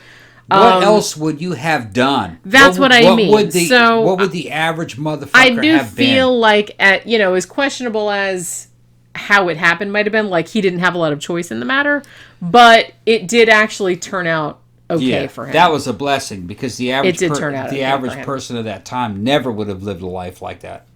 And he actually did seem to, I mean, he actually became like P.T. Barnum's kind of business partner later on. And he and P.T. Barnum were actually very, very close friends. Yeah. And like I said, he ended up marrying later. It's very funny though, because a very famous photo that shows General Tom Thumb and Mrs. Tom Thumb, whose name is Lavinia Warren. It shows them and like a baby. And it's implying that that's their baby, and like, look, they had a normal sized baby, and it's just as big as them. It's not their baby. Yeah. That's P.T. Barnum did that a lot. He's like, if I had like human oddities, that it's like, and I wanted the public to think they had a baby, then it was just the same size as them. And it's like, so he would just borrow somebody else's baby, put the baby and like put the baby in the fucking picture. So the very famous picture of them with the baby, that is not their baby. That's just some hilarious, like rando baby. That's hilarious. I know, and it's like, that's very funny. I'd have done that same shit. That's what I mean. It's like, he's trolling. That's fucking 1800s trolling. That's essentially. I'm gonna troll the shit out of you. That's essentially what it is. Yeah. But yeah, and like I said before, there was like that whole fucking rivalry with that other little person, Commodore Nut, and stuff like that. Commodore Nut. Now, the shitty thing too is that they dressed Commodore Nut up in all those fucking outfits like he was fucking a general. Well, no, that's what they did to Tom Thumb. It's like he made him a whole. Yeah. I mean, he said that he was English, even though he wasn't. He was American. But it's like he made him like little uniforms. He made him like a little like fucking like a little coach with horses and stuff like that was like made to his size and stuff. Yeah. And that was like one of his big things. Like he would say, oh, he's like he made up this whole backstory about this kid. And none of it was true, but it's like. That's it kind of like though. It did, and that's kind of like what made the kid's fame. And it does really seem like, I mean, at the time, well, it plays into people's fucking imaginations and their fantasies. You know what I mean? He knew what he was doing. Yeah, a little guy who looks just like a normal guy. He's a little general, and he's got a little fucking coach with little bitty horses pulling around. Like he comes from little people land. You know what I mean? Yeah. Like there's a bunch of them somewhere. You know what I mean? Like you know what's funny is that. One of the most famous, or one of the best attended, kind of sideshow attractions, and I believe it was also in Coney Island, back in the day, was called Lilliputian. Yeah. And it was like a little village that had like 300 little people in it, and everything was like little sized and everything, and people like ate that shit up. I mean, so ate that shit up. It puts it into a parallel universe where everybody's little. You show up really huge. You're like a giant. Yeah. So I can see how people would be into that because I think like me when I was telling that story when I was a little kid and the ship comes down. Remember that night? Yeah. And you ate Yosemite Sam, and he was full of like hot cherry filling. Yeah. Yeah. The regular listeners know exactly what we're talking about. New people are like, "What the fuck is Tom talking about?" It's a dream I had. I used to dig in my backyard a lot when I was a little kid and fucking put the garden hose and make rivers and fucking mountains and shit. Well, I had a dream I was out there doing that and I made a little river and all of a sudden a fucking Spanish galleon comes sailing down the river. As it does. And it's like fucking 4 feet long, a big old fucking Spanish galleon. And I'm looking at it amazed and Yosemite Sam, about like 6-inch tall Yosemite Sam shooting at me. With his pistols, I grabbed him and bite the top of his head, and he was filled with cherry filling. burn my mouth. Like a Pop-Tart. It's fucking weirdest shit ever, man. It's just this shit that kids dream about. I felt like I love that you still remember it. I felt like I was the size of Godzilla. Yeah. I've often had fantasies along those lines. Yeah. I wish I was the size of Godzilla sometimes. Yeah. Okay, let's finish this story. But We're sitting here getting drunk. I'm getting drunk fucking talking about me being bigger than Godzilla and fighting Yosemite Sam and shit. Well, okay. So since we were talking about little people, let's talk about a little bit about one of the most famous human skeletons. Okay. And that was Isaac W. Sprague. Okay. Now this guy, he was born in 1841 in Massachusetts. Now he was normal for most of his childhood. However, when he turned 12, he inexplicably started losing weight. Okay. Like he was going swimming and he started feeling kind of sick, and then all of a sudden, weight started falling off him. Damn. And apparently, like, he ate and ate and ate, but it didn't really make any difference. Like, he just kept losing weight. So nowadays, I don't think they knew what it was at the time. Nowadays, they would have called it like progressive muscular atrophy. Okay. But because of his condition, he had a hard time like keeping a job because if you saw him later on in his life, like in some of the photos of him, when he was an adult, he only weighed 46 pounds. Shit, like his head was normal size, but he had like it was just like bone with skin over it. 46 pounds. I mean, shit. God damn, that's nothing. Yeah. So the problem was, like, he couldn't really hold it. Like, his dad was a cobbler, so he did that for a little while. But like I said, he couldn't really do it because he didn't have any, like, all his muscle was, like, gone. So after his parents died, he didn't really have any other way to support himself. So he got offered a job at a circus sideshow in 1865, and he took it, billing himself as the living skeleton. Damn. And in 1866, P.T. Barnum saw him at another circus and actually hired him to work at his American Museum, which had reopened subsequently because it had burned down and he had rebuilt it and stuff like that. Sprague actually got $80 a week at the time, which was a lot of money back then. Yeah, it was quite a lot of money back then. Like I said, Barnum was actually quite well known for paying his entertainers quite well. So it's creepy because you see pictures of him, like I said, you know that he has a condition, but it's just like... Well, they couldn't fix it back then. No, so back then, like I said, they didn't know what it was, and he couldn't like have a regular job. Right. And like I said, this was like 1860s. Might as well make some money. They didn't have like disability payments. Right.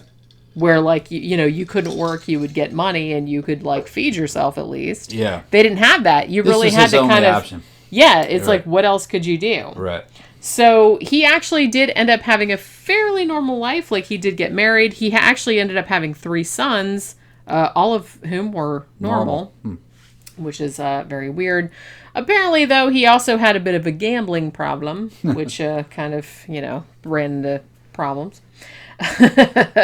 So, he was, when he was 44 years old, he was 5'6" tall and weighed 43 pounds. Damn.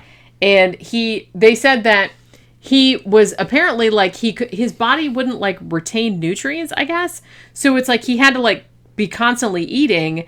And they said that the story was that he used to have a flask around his neck that had milk in it because he like constantly had to drink and like, because trying to stay alive. He was just like trying to stay alive because otherwise he would kind of like go unconscious and stuff. He actually ended up dying quite early in 1887. It was never figured out what it was. Not really. Nowadays they would call it like progressive muscular atrophy. They know what it is now, but at the time they didn't. And he was actually quite poor when he died. He died of asphyxia in 1887. Now, he was kind of like the original living skeleton. So he was kind of like the first one to do that. So in successive freak shows, there were also like skinny dudes would come and be like living skeleton dude, and they would be like that. And like I said, it was very common for them to marry like the circus fat lady. Yeah. The funny thing about it though is that if you look at pictures of, the fat ladies from back in the day, it's like you can see fatter people than that nowadays at like Walmart and stuff. So it's like I feel like people aren't going to pay to see that nowadays because it's not that unusual. Yeah. Well, fat people were rare back then. That's what I mean. It's like it seemed like somebody that was like 600 or 700 pounds. Yeah. That was like people would pay to see that because they're like, whoa, that's some freaky shit. But it's like nowadays, it's still kind of freaky, but not to the extent that you'd pay to see it. Because like I said, you can go to Walmart and see that for free. Yeah. Which it's a terrible riding thing around to say. in a damn fucking electric cart. On the cart. Yeah. And like I said, they even have like the show, My 600-Pound Life, where you can see like 800-900-pound people. I'm just wondering what they ate back then because the food fucking sucked back in those That's days. what I mean. How could you eat enough food of that fucking Victorian food to be 700 pounds? Victorian food. I kind of have to admire that because, like I said, the food back then was so shitty. It sucked. Yeah. It's like, what were they eating? It was fucking bullshit, most of it. And it was like unsafe. Now I'm curious. Yeah, unsafe bullshit. This is why I kind of feel like some people... No spice food. Yeah, because I do feel like... I mean, I know that I've read interviews with other carnies, and they're saying that, like, you know, the fat ladies or the fat men from the old-time carnivals, it's like... I've never met one that had, like, a quote-unquote glandular condition that made them fat. It was always like they got fat because they just ate a lot. Yeah. But... I feel like maybe nowadays, but I feel like back in the day, it was probably more likely to be a glandular condition because who could choke down enough of that food to, like, weigh that much? Yeah, fucking... I feel like you had to have some, like, genetic predisposition. Aged pheasant and shit is what they ate back then. Fucking, they didn't have hamburger. That's what. And Nowadays, it would be very easy to be a fat person in a carnival. I could do that very easily. Yeah. It'd probably only take me a month or two. Yeah. And I would enjoy the process. But you know what I mean? It's like longer than that, I'm just gonna eat all. I'm gonna eat all the donuts. I'm just gonna go and be in a circus. Takes a couple years. But you know what I mean? I feel like back then it was probably harder because the food was so much shittier. It was nasty. They were just like, oh, I'm just so hungry. Now, P.T. Barnum also had a British equivalent. This guy's name was Tom Norman. Now, he was a guy that in the Victorian era was also kind of like had a traveling carnival. He also had a woman that was called the Skeleton Woman, very skinny woman named Eliza Jenkins. He had something called a balloon-headed baby. Use your imagination.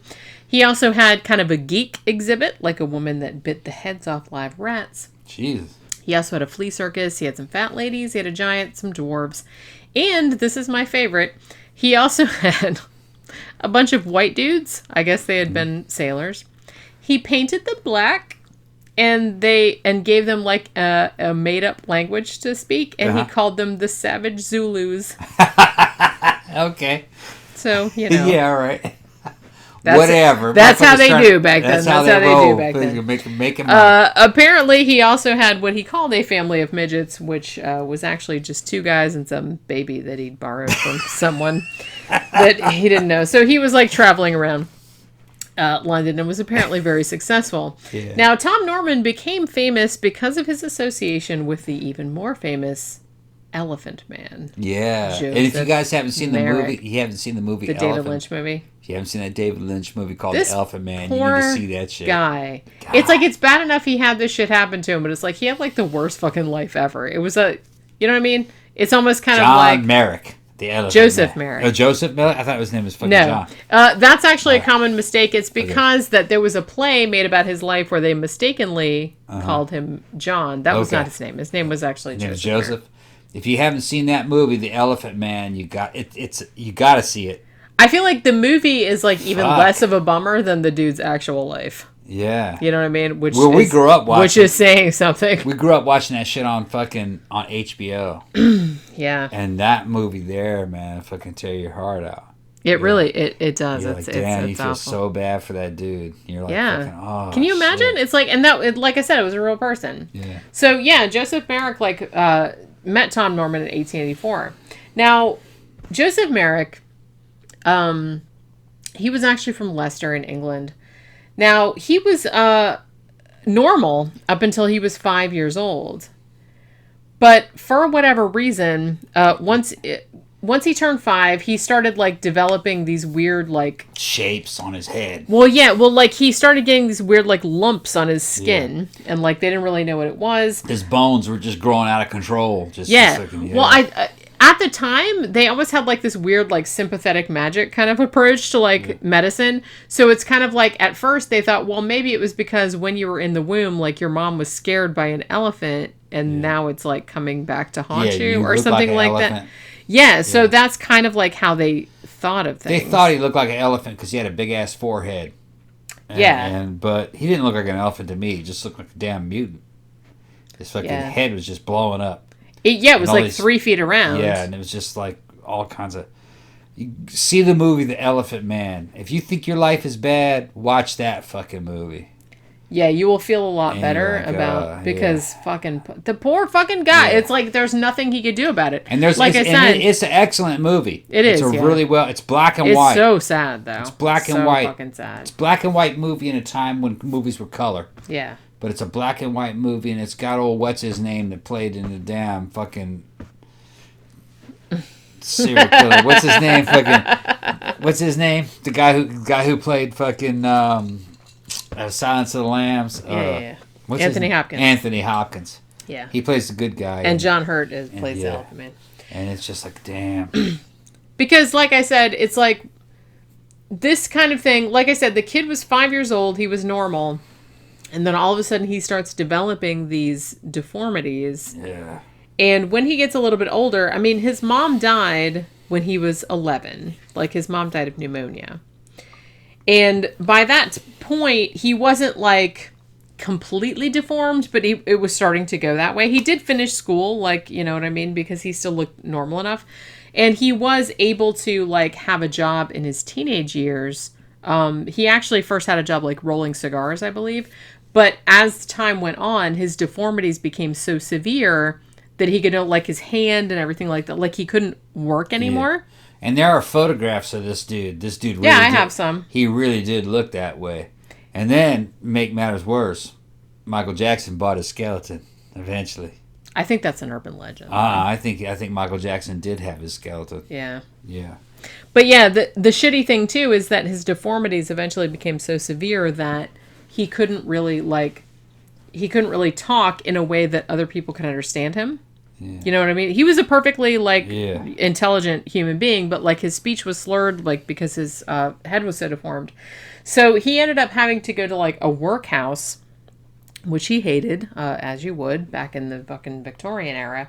And his dad would also like beat him because he wasn't making any money, which that's nice. But so after he had gone to this workhouse. He's about 17 years old at this point, and he's like, I hate this, so I'm going to try and like put myself like kind of on display, to trying to have a better life. So he actually did kind of put himself on display as like half man, half elephant. When he went out in public, he tried to like put like a bag over his head or like a big cape or a hat and stuff like that so people couldn't see it.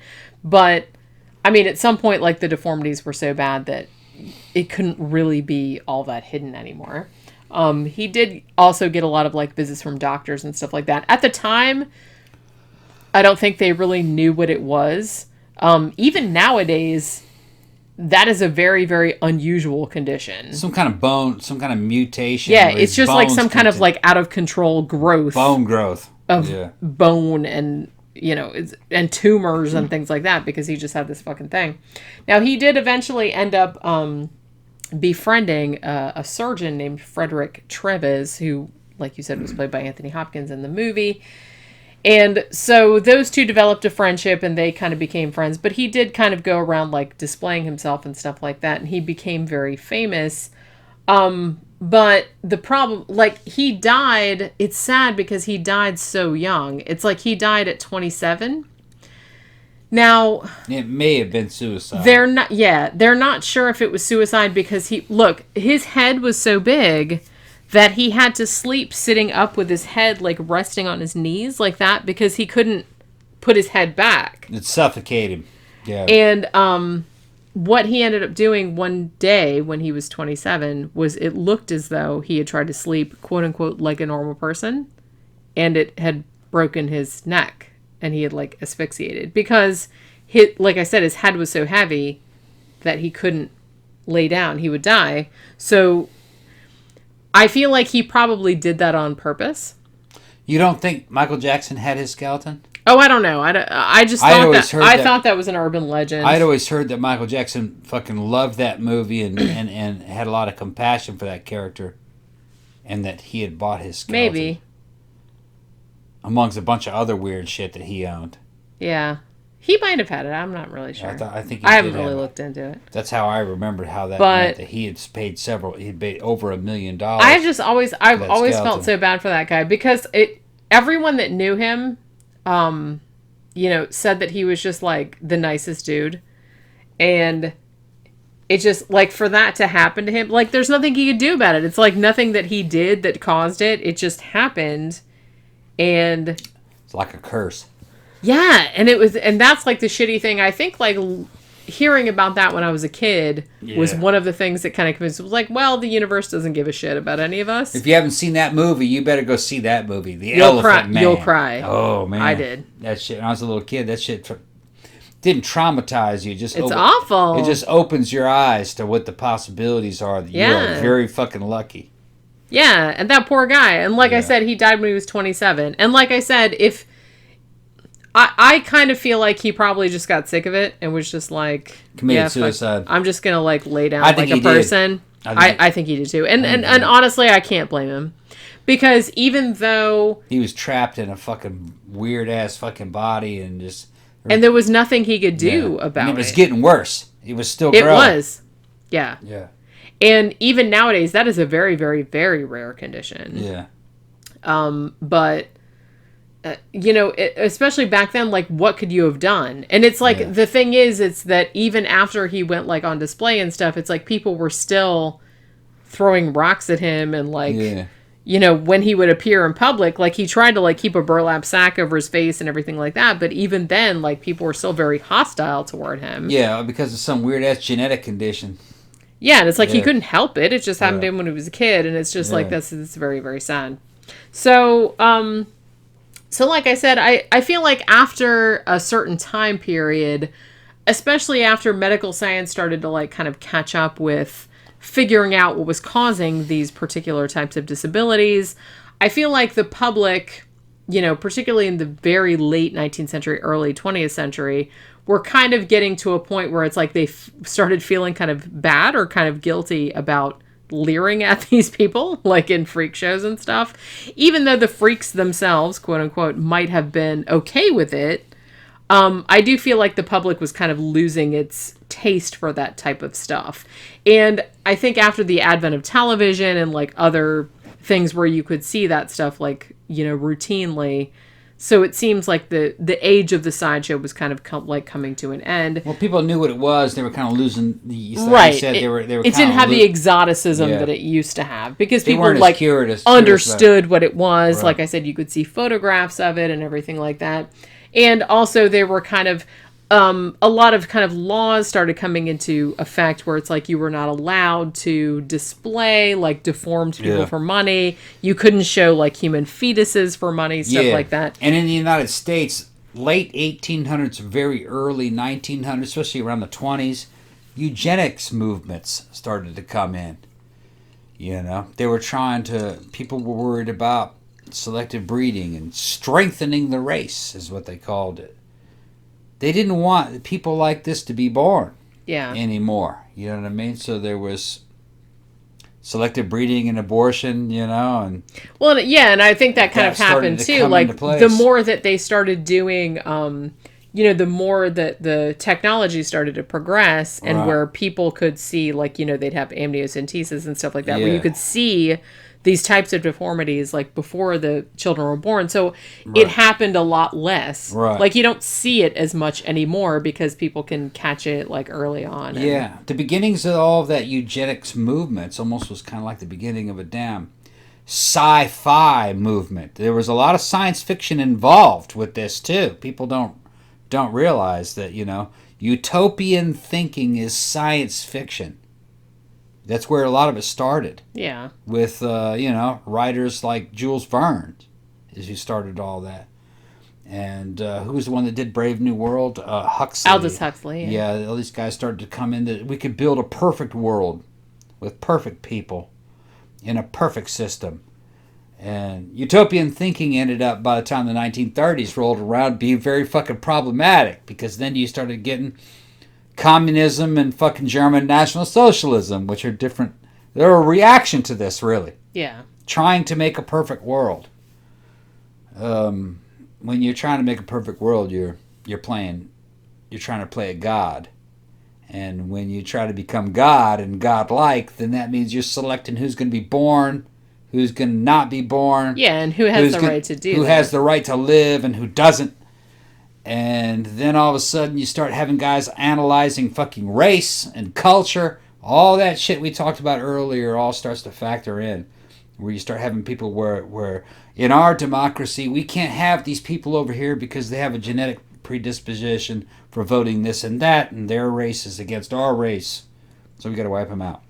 And, that's what I mean. Part of human nature. It's kind of like a slippery slope. Slippery slope. How far are you going to take this shit? I can see, I can see to an extent, like I said, the onset of, amniocentesis, better like prenatal care and stuff like that. I can see how individually a woman that is pregnant, if you are given the choice, hey, the child that you are bearing has XYZ, like deformity or whatever, do you want to deal with that or not? I can see how that is that individual, that is her body, that is her baby. So it's like, I can see how at that stage, yes, that can be. And I think anybody who's honest, if you know you're going to give birth to the damn elephant man, it's better that you should not give birth to the elephant. Well, man. Because you don't because of the damn elephant. You don't want him to man. suffer. I wouldn't want if I knew that I was going to give birth to Joseph Merrick and that he was going to spend his entire life miserable like that and die the way he died, I would not. That's not right. It's not right. It's like, so I would not really want. I wouldn't want to bring him into the world to suffer like the way that he suffered. Yeah. So, to me that seems just like, a human thing to do. Right. I think the problem arises when you're taking the choice out of like individual mother's hands, say, and like making it as like, well, we don't think that you should have this type of baby, or we don't think that these people should. That's like, you know what I mean? When it's not like the individual's, the mother's choice anymore. Yeah, that's kind of like you can start talking about like the Chinese one-child policy. Who's the Chinese state to say how many children you can have? If you can afford 4 or 5 of them, then who says that you can't have 4 or 5 children? Yeah, that's why I'm kind of like, I have a problem with kind of like, I don't know, it's just... And you would think you'd have enough... When government starts crawling into your vagina, that's... You know what I mean? It's like, you can't tell people that they can't have abortions. You can't tell people how many children they can have. You can't tell... It's like, just get the fuck out of there. And on the other hand, you shouldn't tell them how many children they should have. That's what I mean. It's like, just don't... It's one way or the other. That seems like it's a very fine line between, you're kind of like I said, don't be crawling into my womb, man. It's like, I don't... But then again, you know what I mean? I'm kind of torn about it. I don't believe you should give birth to children that are just going to suffer. That is not right. Well, now, from my own personal... Like, if I, but I also think you should have I think you should avoid killing the unborn. But then you also have to there's mitigating circumstances. Can the family unit support the children? There's a bunch of different ways. That's what I mean. That's why I don't think you should take that person's choice away, because you don't know that person's life. I think the mother should decide. The mother should decide, because ultimately it is her that's going to have to raise it. That's going to have to raise it. That's going to have to deal with it. So I feel like ultimately it should be her decision. There shouldn't be any other kind of like, you know what I mean? It's like, can she afford it? Is this child going to have like certain deformities? It's like, is she prepared to deal with that? Yeah. It's like, is she going to be forced to raise a child she didn't want in the first place? Right. It's like, so. And here's the deal. I'm not on the left. I'm actually on the right, and I believe women have the right to choose if they're going to be a mother or not. I just don't believe they should be forced to fucking be a mother if they don't. That's what I mean, and I'm very much on the left in case anyone didn't know. But it's like, I'm very. Anybody should be forced into that role.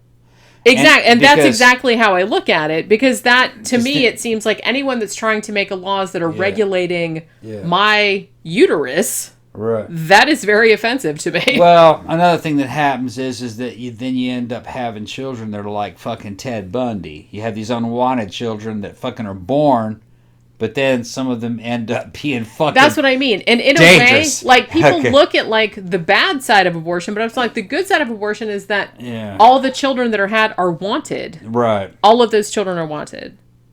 You know what I mean? So if a child is wanted, it's much more likely that it will turn out okay because you, like, raised it There's a bunch correctly of risks. because you wanted it. There's a bunch it's of like, risks involved. Yeah, with if you were forcing. giving birth to, because you had to, because you had couldn't to. get an abortion, because you Right. didn't have any options. It's risky. Yeah, it's like you don't know how that shit's going to turn out. And, you know, I just don't think that's a wise thing to be, like, forcing on other people. But here in the United States, the whole conversation about this is very dishonest. When you hear the political conversation when you hear how the political conversation of abortion, how it's argued out on YouTube, it's very dishonest. To be honest, whenever I hear dudes talking yeah. about abortion, I'm just like, Yeah. shut the fuck up. It's the woman that has What to the raise hell it. do you know? You don't know anything. Yeah. You don't get pregnant. Yeah, You don't have to deal with the consequences. Yeah, You don't yeah. have to deal with any of it. So, I mean, in my opinion, you shouldn't even be talking about it. It's none of your concern. It's the woman that has Honestly, to raise it. it's none of your concern. If you knock up some chick you're not married to, then you don't really have a say. That's in what I what's mean. happening I in the really first don't place. think you have a say. Right. It's only if It's you're like- married. it's if just you're like- married to that woman, it's a different situation. Then okay, then we Yeah. can talk about it. But Right. still, it's still her body, Yeah. and it's still her decision ultimately because she's Yeah. the one that has to suffer for it. She's the one that's probably going to have to raise it because let's Yeah. be honest about it. You know what I mean? So I do feel like it just kind of like makes me laugh in a way that that is like you have to laugh so you don't cry. When I hear dudes talking about like abortion rights and stuff like that, I'm just like, why are you even talking? This has nothing to do with you. I think a lot of that element. It's nothing to do with I think you. a lot of that element of that argument you're talking about, though, I think a lot of that's gone by now, though. Well, hopefully. Yeah, Because it that seemed was- like a lot of old dudes that were was- trying to do that shit. I'm like, please die because I think that was the argument of the 80s. because I don't- man. I think that was the argument of the 80s. I don't really hear that being talked about in social media the way it was back in the 80s. I still You know what I kind of mean? hear it nowadays. It's That not was as like our bad as it grandpa- was. That was like our grandparents. It's not as bad as it was, That was our when you grandparents, had our- like the yeah. religious right and all Yeah. that kind of crap, which The religion, Fuck that shit. and the old school religious right. Their take on it was. I'm like, get the fuck Pretty. out of here. Yeah. This has nothing to do with you. Yeah. Nothing. But you're not acknowledging what I'm saying, Jenny. I don't think that's the argument anymore, because those people are mostly gone. I don't know about that though. I just don't hear that anymore. Oh well, I still do. Do you? But do you hear that from the left or you hear that from the right? From the right. Okay. Oh yeah. Who in the right is saying that? Oh my goodness. Really? I don't know I'm not hearing where you've that. been, but I'm not really okay. hearing that. Okay. Whatever. Okay. Whatever. So, all right. So before we wrap up, I want to talk about the Lobster Boy because I mentioned him earlier, and I said we're going to talk about him. So I said we got to talk about this shit now. So as I said, we're talking about the Lobster Boy, Grady Franklin Stiles Jr. Now, this is a deformity, which I think I pronounced it wrong earlier, but it's called ectrodactyly. So, as I said, the fingers on the hands are like fused together. In his case, they were fused together into two very large. So he had what essentially looked like lobster claws. Now, his hands and his feet were both like that. That's not very common. Like a lot of people with this disability, it's usually just their hands or one hand or whatever. But he had both hands and feet. Now, his family actually had a very long history of this. Apparently, it had been generations going back to like 1840. Like, particular members of the family had this. Not all of them, but a lot of them. So, his dad had been a sideshow performer that had a similar kind of thing and shit like that. Now, Grady Stiles, who was the most famous Lobster Boy, he displayed himself in a circus as Lobster Boy for a very long time. However, he was also an alcoholic and was also very abusive to his family. Now, he couldn't walk. He was in a wheelchair because, like I said, he only had partial legs and they were kind of like fused together. So he had, so because of that, he had a lot of like upper body strength because he couldn't walk. So he had to like develop a lot of upper body strength to like move around and shit. But he was also, as I said, an alcoholic, and he was also kind of an asshole. Now, in 1988, on the eve of his daughter's wedding, he shot and killed his daughter's fiancée, who she was going to marry the next day. He was bad. Yeah. He was bad. So, yeah, he had anger issues. I'd have shot that fucker too. Clearly. Yeah. So he shoots. Now, he's brought to trial. Yeah. And he very willingly, apparently he was mad at the dude, very willingly, like, admits, I shot that. I shot that motherfucker. Yeah. Now, he gets convicted of third-degree murder. However, because of his disability, they didn't want to send him to prison because they said, well, the prison doesn't really have facilities for someone with his disability. Yeah. So he got probation. Okay. For shooting and killing a dude. Yeah, what was the details of the case, though? Was it more like a self-defense / manslaughter thing? Not that I've ever seen, no. I just think he did not like his daughter's fiancé and decided, I'm going to shoot that motherfucker. Well, the prosecution probably said that. Well, I'm just saying everything I've heard about the case. But was there an argument, and then the guy fucking came at him like he was going to whip his ass, and there was a fight, and then the dude shoots the dude in a self-defense? I'm not really sure. I guarantee you there was more to that story. Yeah, but apparently he was a big giant douche because what ended up happening... So, as I said, he was an alcoholic, kind of a violent drunk and everything like that. Now, he did stop drinking for a time... And during the time that he had stopped drinking, he actually ended up remarrying, because he had been married several times, but he actually ended up remarrying his first wife, whose name was Teresa. But then he started drinking again and got even worse than he was before. Now, at this point in the early 90s, I believe it was 1992, Teresa decides, I'm going to kill this motherfucker because she couldn't take it anymore. So her and a son from a previous marriage, they hired another like sideshow worker, a 17-year-old guy named Chris Wyatt. They gave him $1,500 to kill Grady Stiles. That's Lobster a low. Boy. That's a fucking low rent hitman right there. $1,500. Well, shit, that's nothing. That dude's risking first-degree murder charges over $1,500. It depends on who it was, but I might kill somebody for $1,500. No, you wouldn't. Depends on Stop who it was. lying. I'm just kidding. $1,500. That's nothing. So yeah, so they kill the Lobster Boy. Now, Chris Wyatt was caught. He was convicted of second-degree murder. He got 27 years in prison. Harry Newman, who was the son of Teresa, he got life in prison, and Teresa was given 43 years in prison. So yeah, so there was this whole thing where, and as I said earlier, Grady Stiles was, I believe, the 5th or 6th generation in his family that had this ectodactyly thing, because apparently that like runs in families. And like I said, I read that article early. It's on Vox if you do like a Google search. I think I found it. I don't remember what the Google search was. It was kind of like history of sideshows or something like that. And it was like on the second page. But it's like a Vox article about a girl that has that just in one hand. And she was talking about the Sideshows by the seashore in Coney Island and how she went to the school there and like learned to fire eat and stuff like that. And it's a really good article, so I would like recommend it. But yeah, so this whole thing about the fucking Lobster Boy, which was like a really famous case, and him getting shot and killed by his wife and shit like that. But yeah, so there's actually in a bunch of shows like HBO's Carnival, and I think in American Horror Story Freaks, I think they even, like Freak Show, they even had like a character that was based on Grady Stiles because he was so famous with his fucking hands and feet and shit like that. So as I said, I feel like the Freak Show, like the classic 10-in-1 Freak Show, even though there is still a permanent one in Coney Island that you can still go to for $10 as far as I know, that mostly has working acts, fire eaters, and whatnot. I feel like the heyday of that has gone. There's still some modern day ones. Like I said, Jim Rose is still around. He started in the 90s. That's mostly working acts as well. Actually, we do one here, and I've actually done flyers for them. They're called Hell's a Poppin'. that do similar kind of shit. They have like little people and fire eaters and sword swallowers and all that kind of stuff. And also like industrial bands and whatnot. So there's still like stuff like that circulating.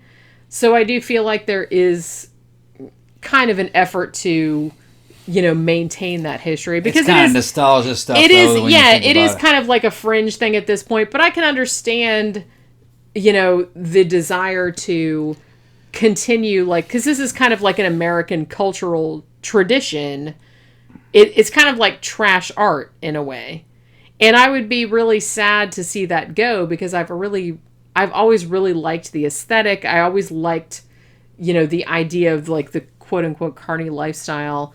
I always kind of like found something very like romantic and appealing about that. And I would be like really sad to see that kind of go by the wayside, even though I can understand like why that happens, because culture is so different now. In the economy. But I am glad to see that some people are still doing that. It's kind of like how I was happy to see that some people are still trying to do like burlesque shows and like, because that seemed like to have a little bit of a resurgence, like at least like kind of on the fringe circuit and stuff like that. Like people still kind of do that. So I do feel like there's value in maintaining those kind of traditions and updating them for a modern audience. Yeah, it's never going to be it's never going to be mainstream, obviously. No. But I feel like nowadays that's a good time to do that, because the audience is so, you know, we have such a kind of niche, everything is niches. And I feel like if you can get a big enough audience that is into that kind of stuff that will come and see you, then, you know, this is a good time to do it. Because, you know, does the word mainstream even mean anything anymore at this stage? Yeah. Like it used to. It doesn't have the same resonance that it used to have, because everyone is just mainstream media. That's what I mean. Anymore. It's like everything is so like fragmented, which in a way like people complain about it, but I think it's a good thing, because people are able to like find whatever they want. Everything's tailored towards you now. And it's tailored toward you. Your subscription list is like. Well, yeah, and it's better for the creators too, because you can find, it's like, even though you might not, like, everybody might know who you are, like, oh, you're a horror writer, you're not going to be Stephen King, but you can find enough of an audience within your particular niche to like make a living. Yeah. And I think that's a good thing. You know what I mean? Like so I think in the era of Stephen King's are gone. Right. Like, the media has changed. I mean, you know, it's not entirely gone. There's still like, you know, stuff that like cultural shit that everybody knows about. Like, you know, whether it be a book or a movie or whatever, like Marvel Universe or Harry Potter or whatever it is. But true. I do feel like, you know, it's better nowadays. You can be in a niche and just appeal to, you know, what back then would have been just like an unserved like minority population, but now there's enough people that will see your shit that you can make a living off that, at least, if not like be fucking a millionaire or anything like that. So I feel like the sideshows can maybe keep going, but appeal to that kind of niche audience. Just like I said, like a burlesque show or like anything like that. You're not going to get millions of people to go, but there's enough people, there's enough interest there, the people that are into it, that would support you, I think. So, you know what I mean? So I really do hope that continues, because I love that kind of shit. You know what I mean? Mm. You all right? I'm drunk. Oh my goodness. I'm wasted. We have to wrap this show up. I guess so. Let's wrap it up. All right, The world is fucking spinning now. It all piled up on me while you were talking. I guess so. Yeah, but probably the same thing for the audience, too, though. They're always drinking when we're doing the show also. Unless they're driving. I hope they're not drinking and driving at the same time. I was like, okay. Yeah, he doesn't know what's going on. Wondering where the cat is. Yeah. She's inside, right? Yeah, that's right. She's inside. I thought you brought her inside. Yeah. Unless you let her... No, you didn't let her back out. Did I? I think you did. Okay. Oh, shit. Okay. We got to go find the cat, because it's like really late. So, okay. Hopefully you guys enjoyed this rambling discussion about the history of circus sideshows and freak shows and whatever like that, which was episode 181. Like I said, I was really excited about doing this topic, so I hope I didn't fuck it up too badly.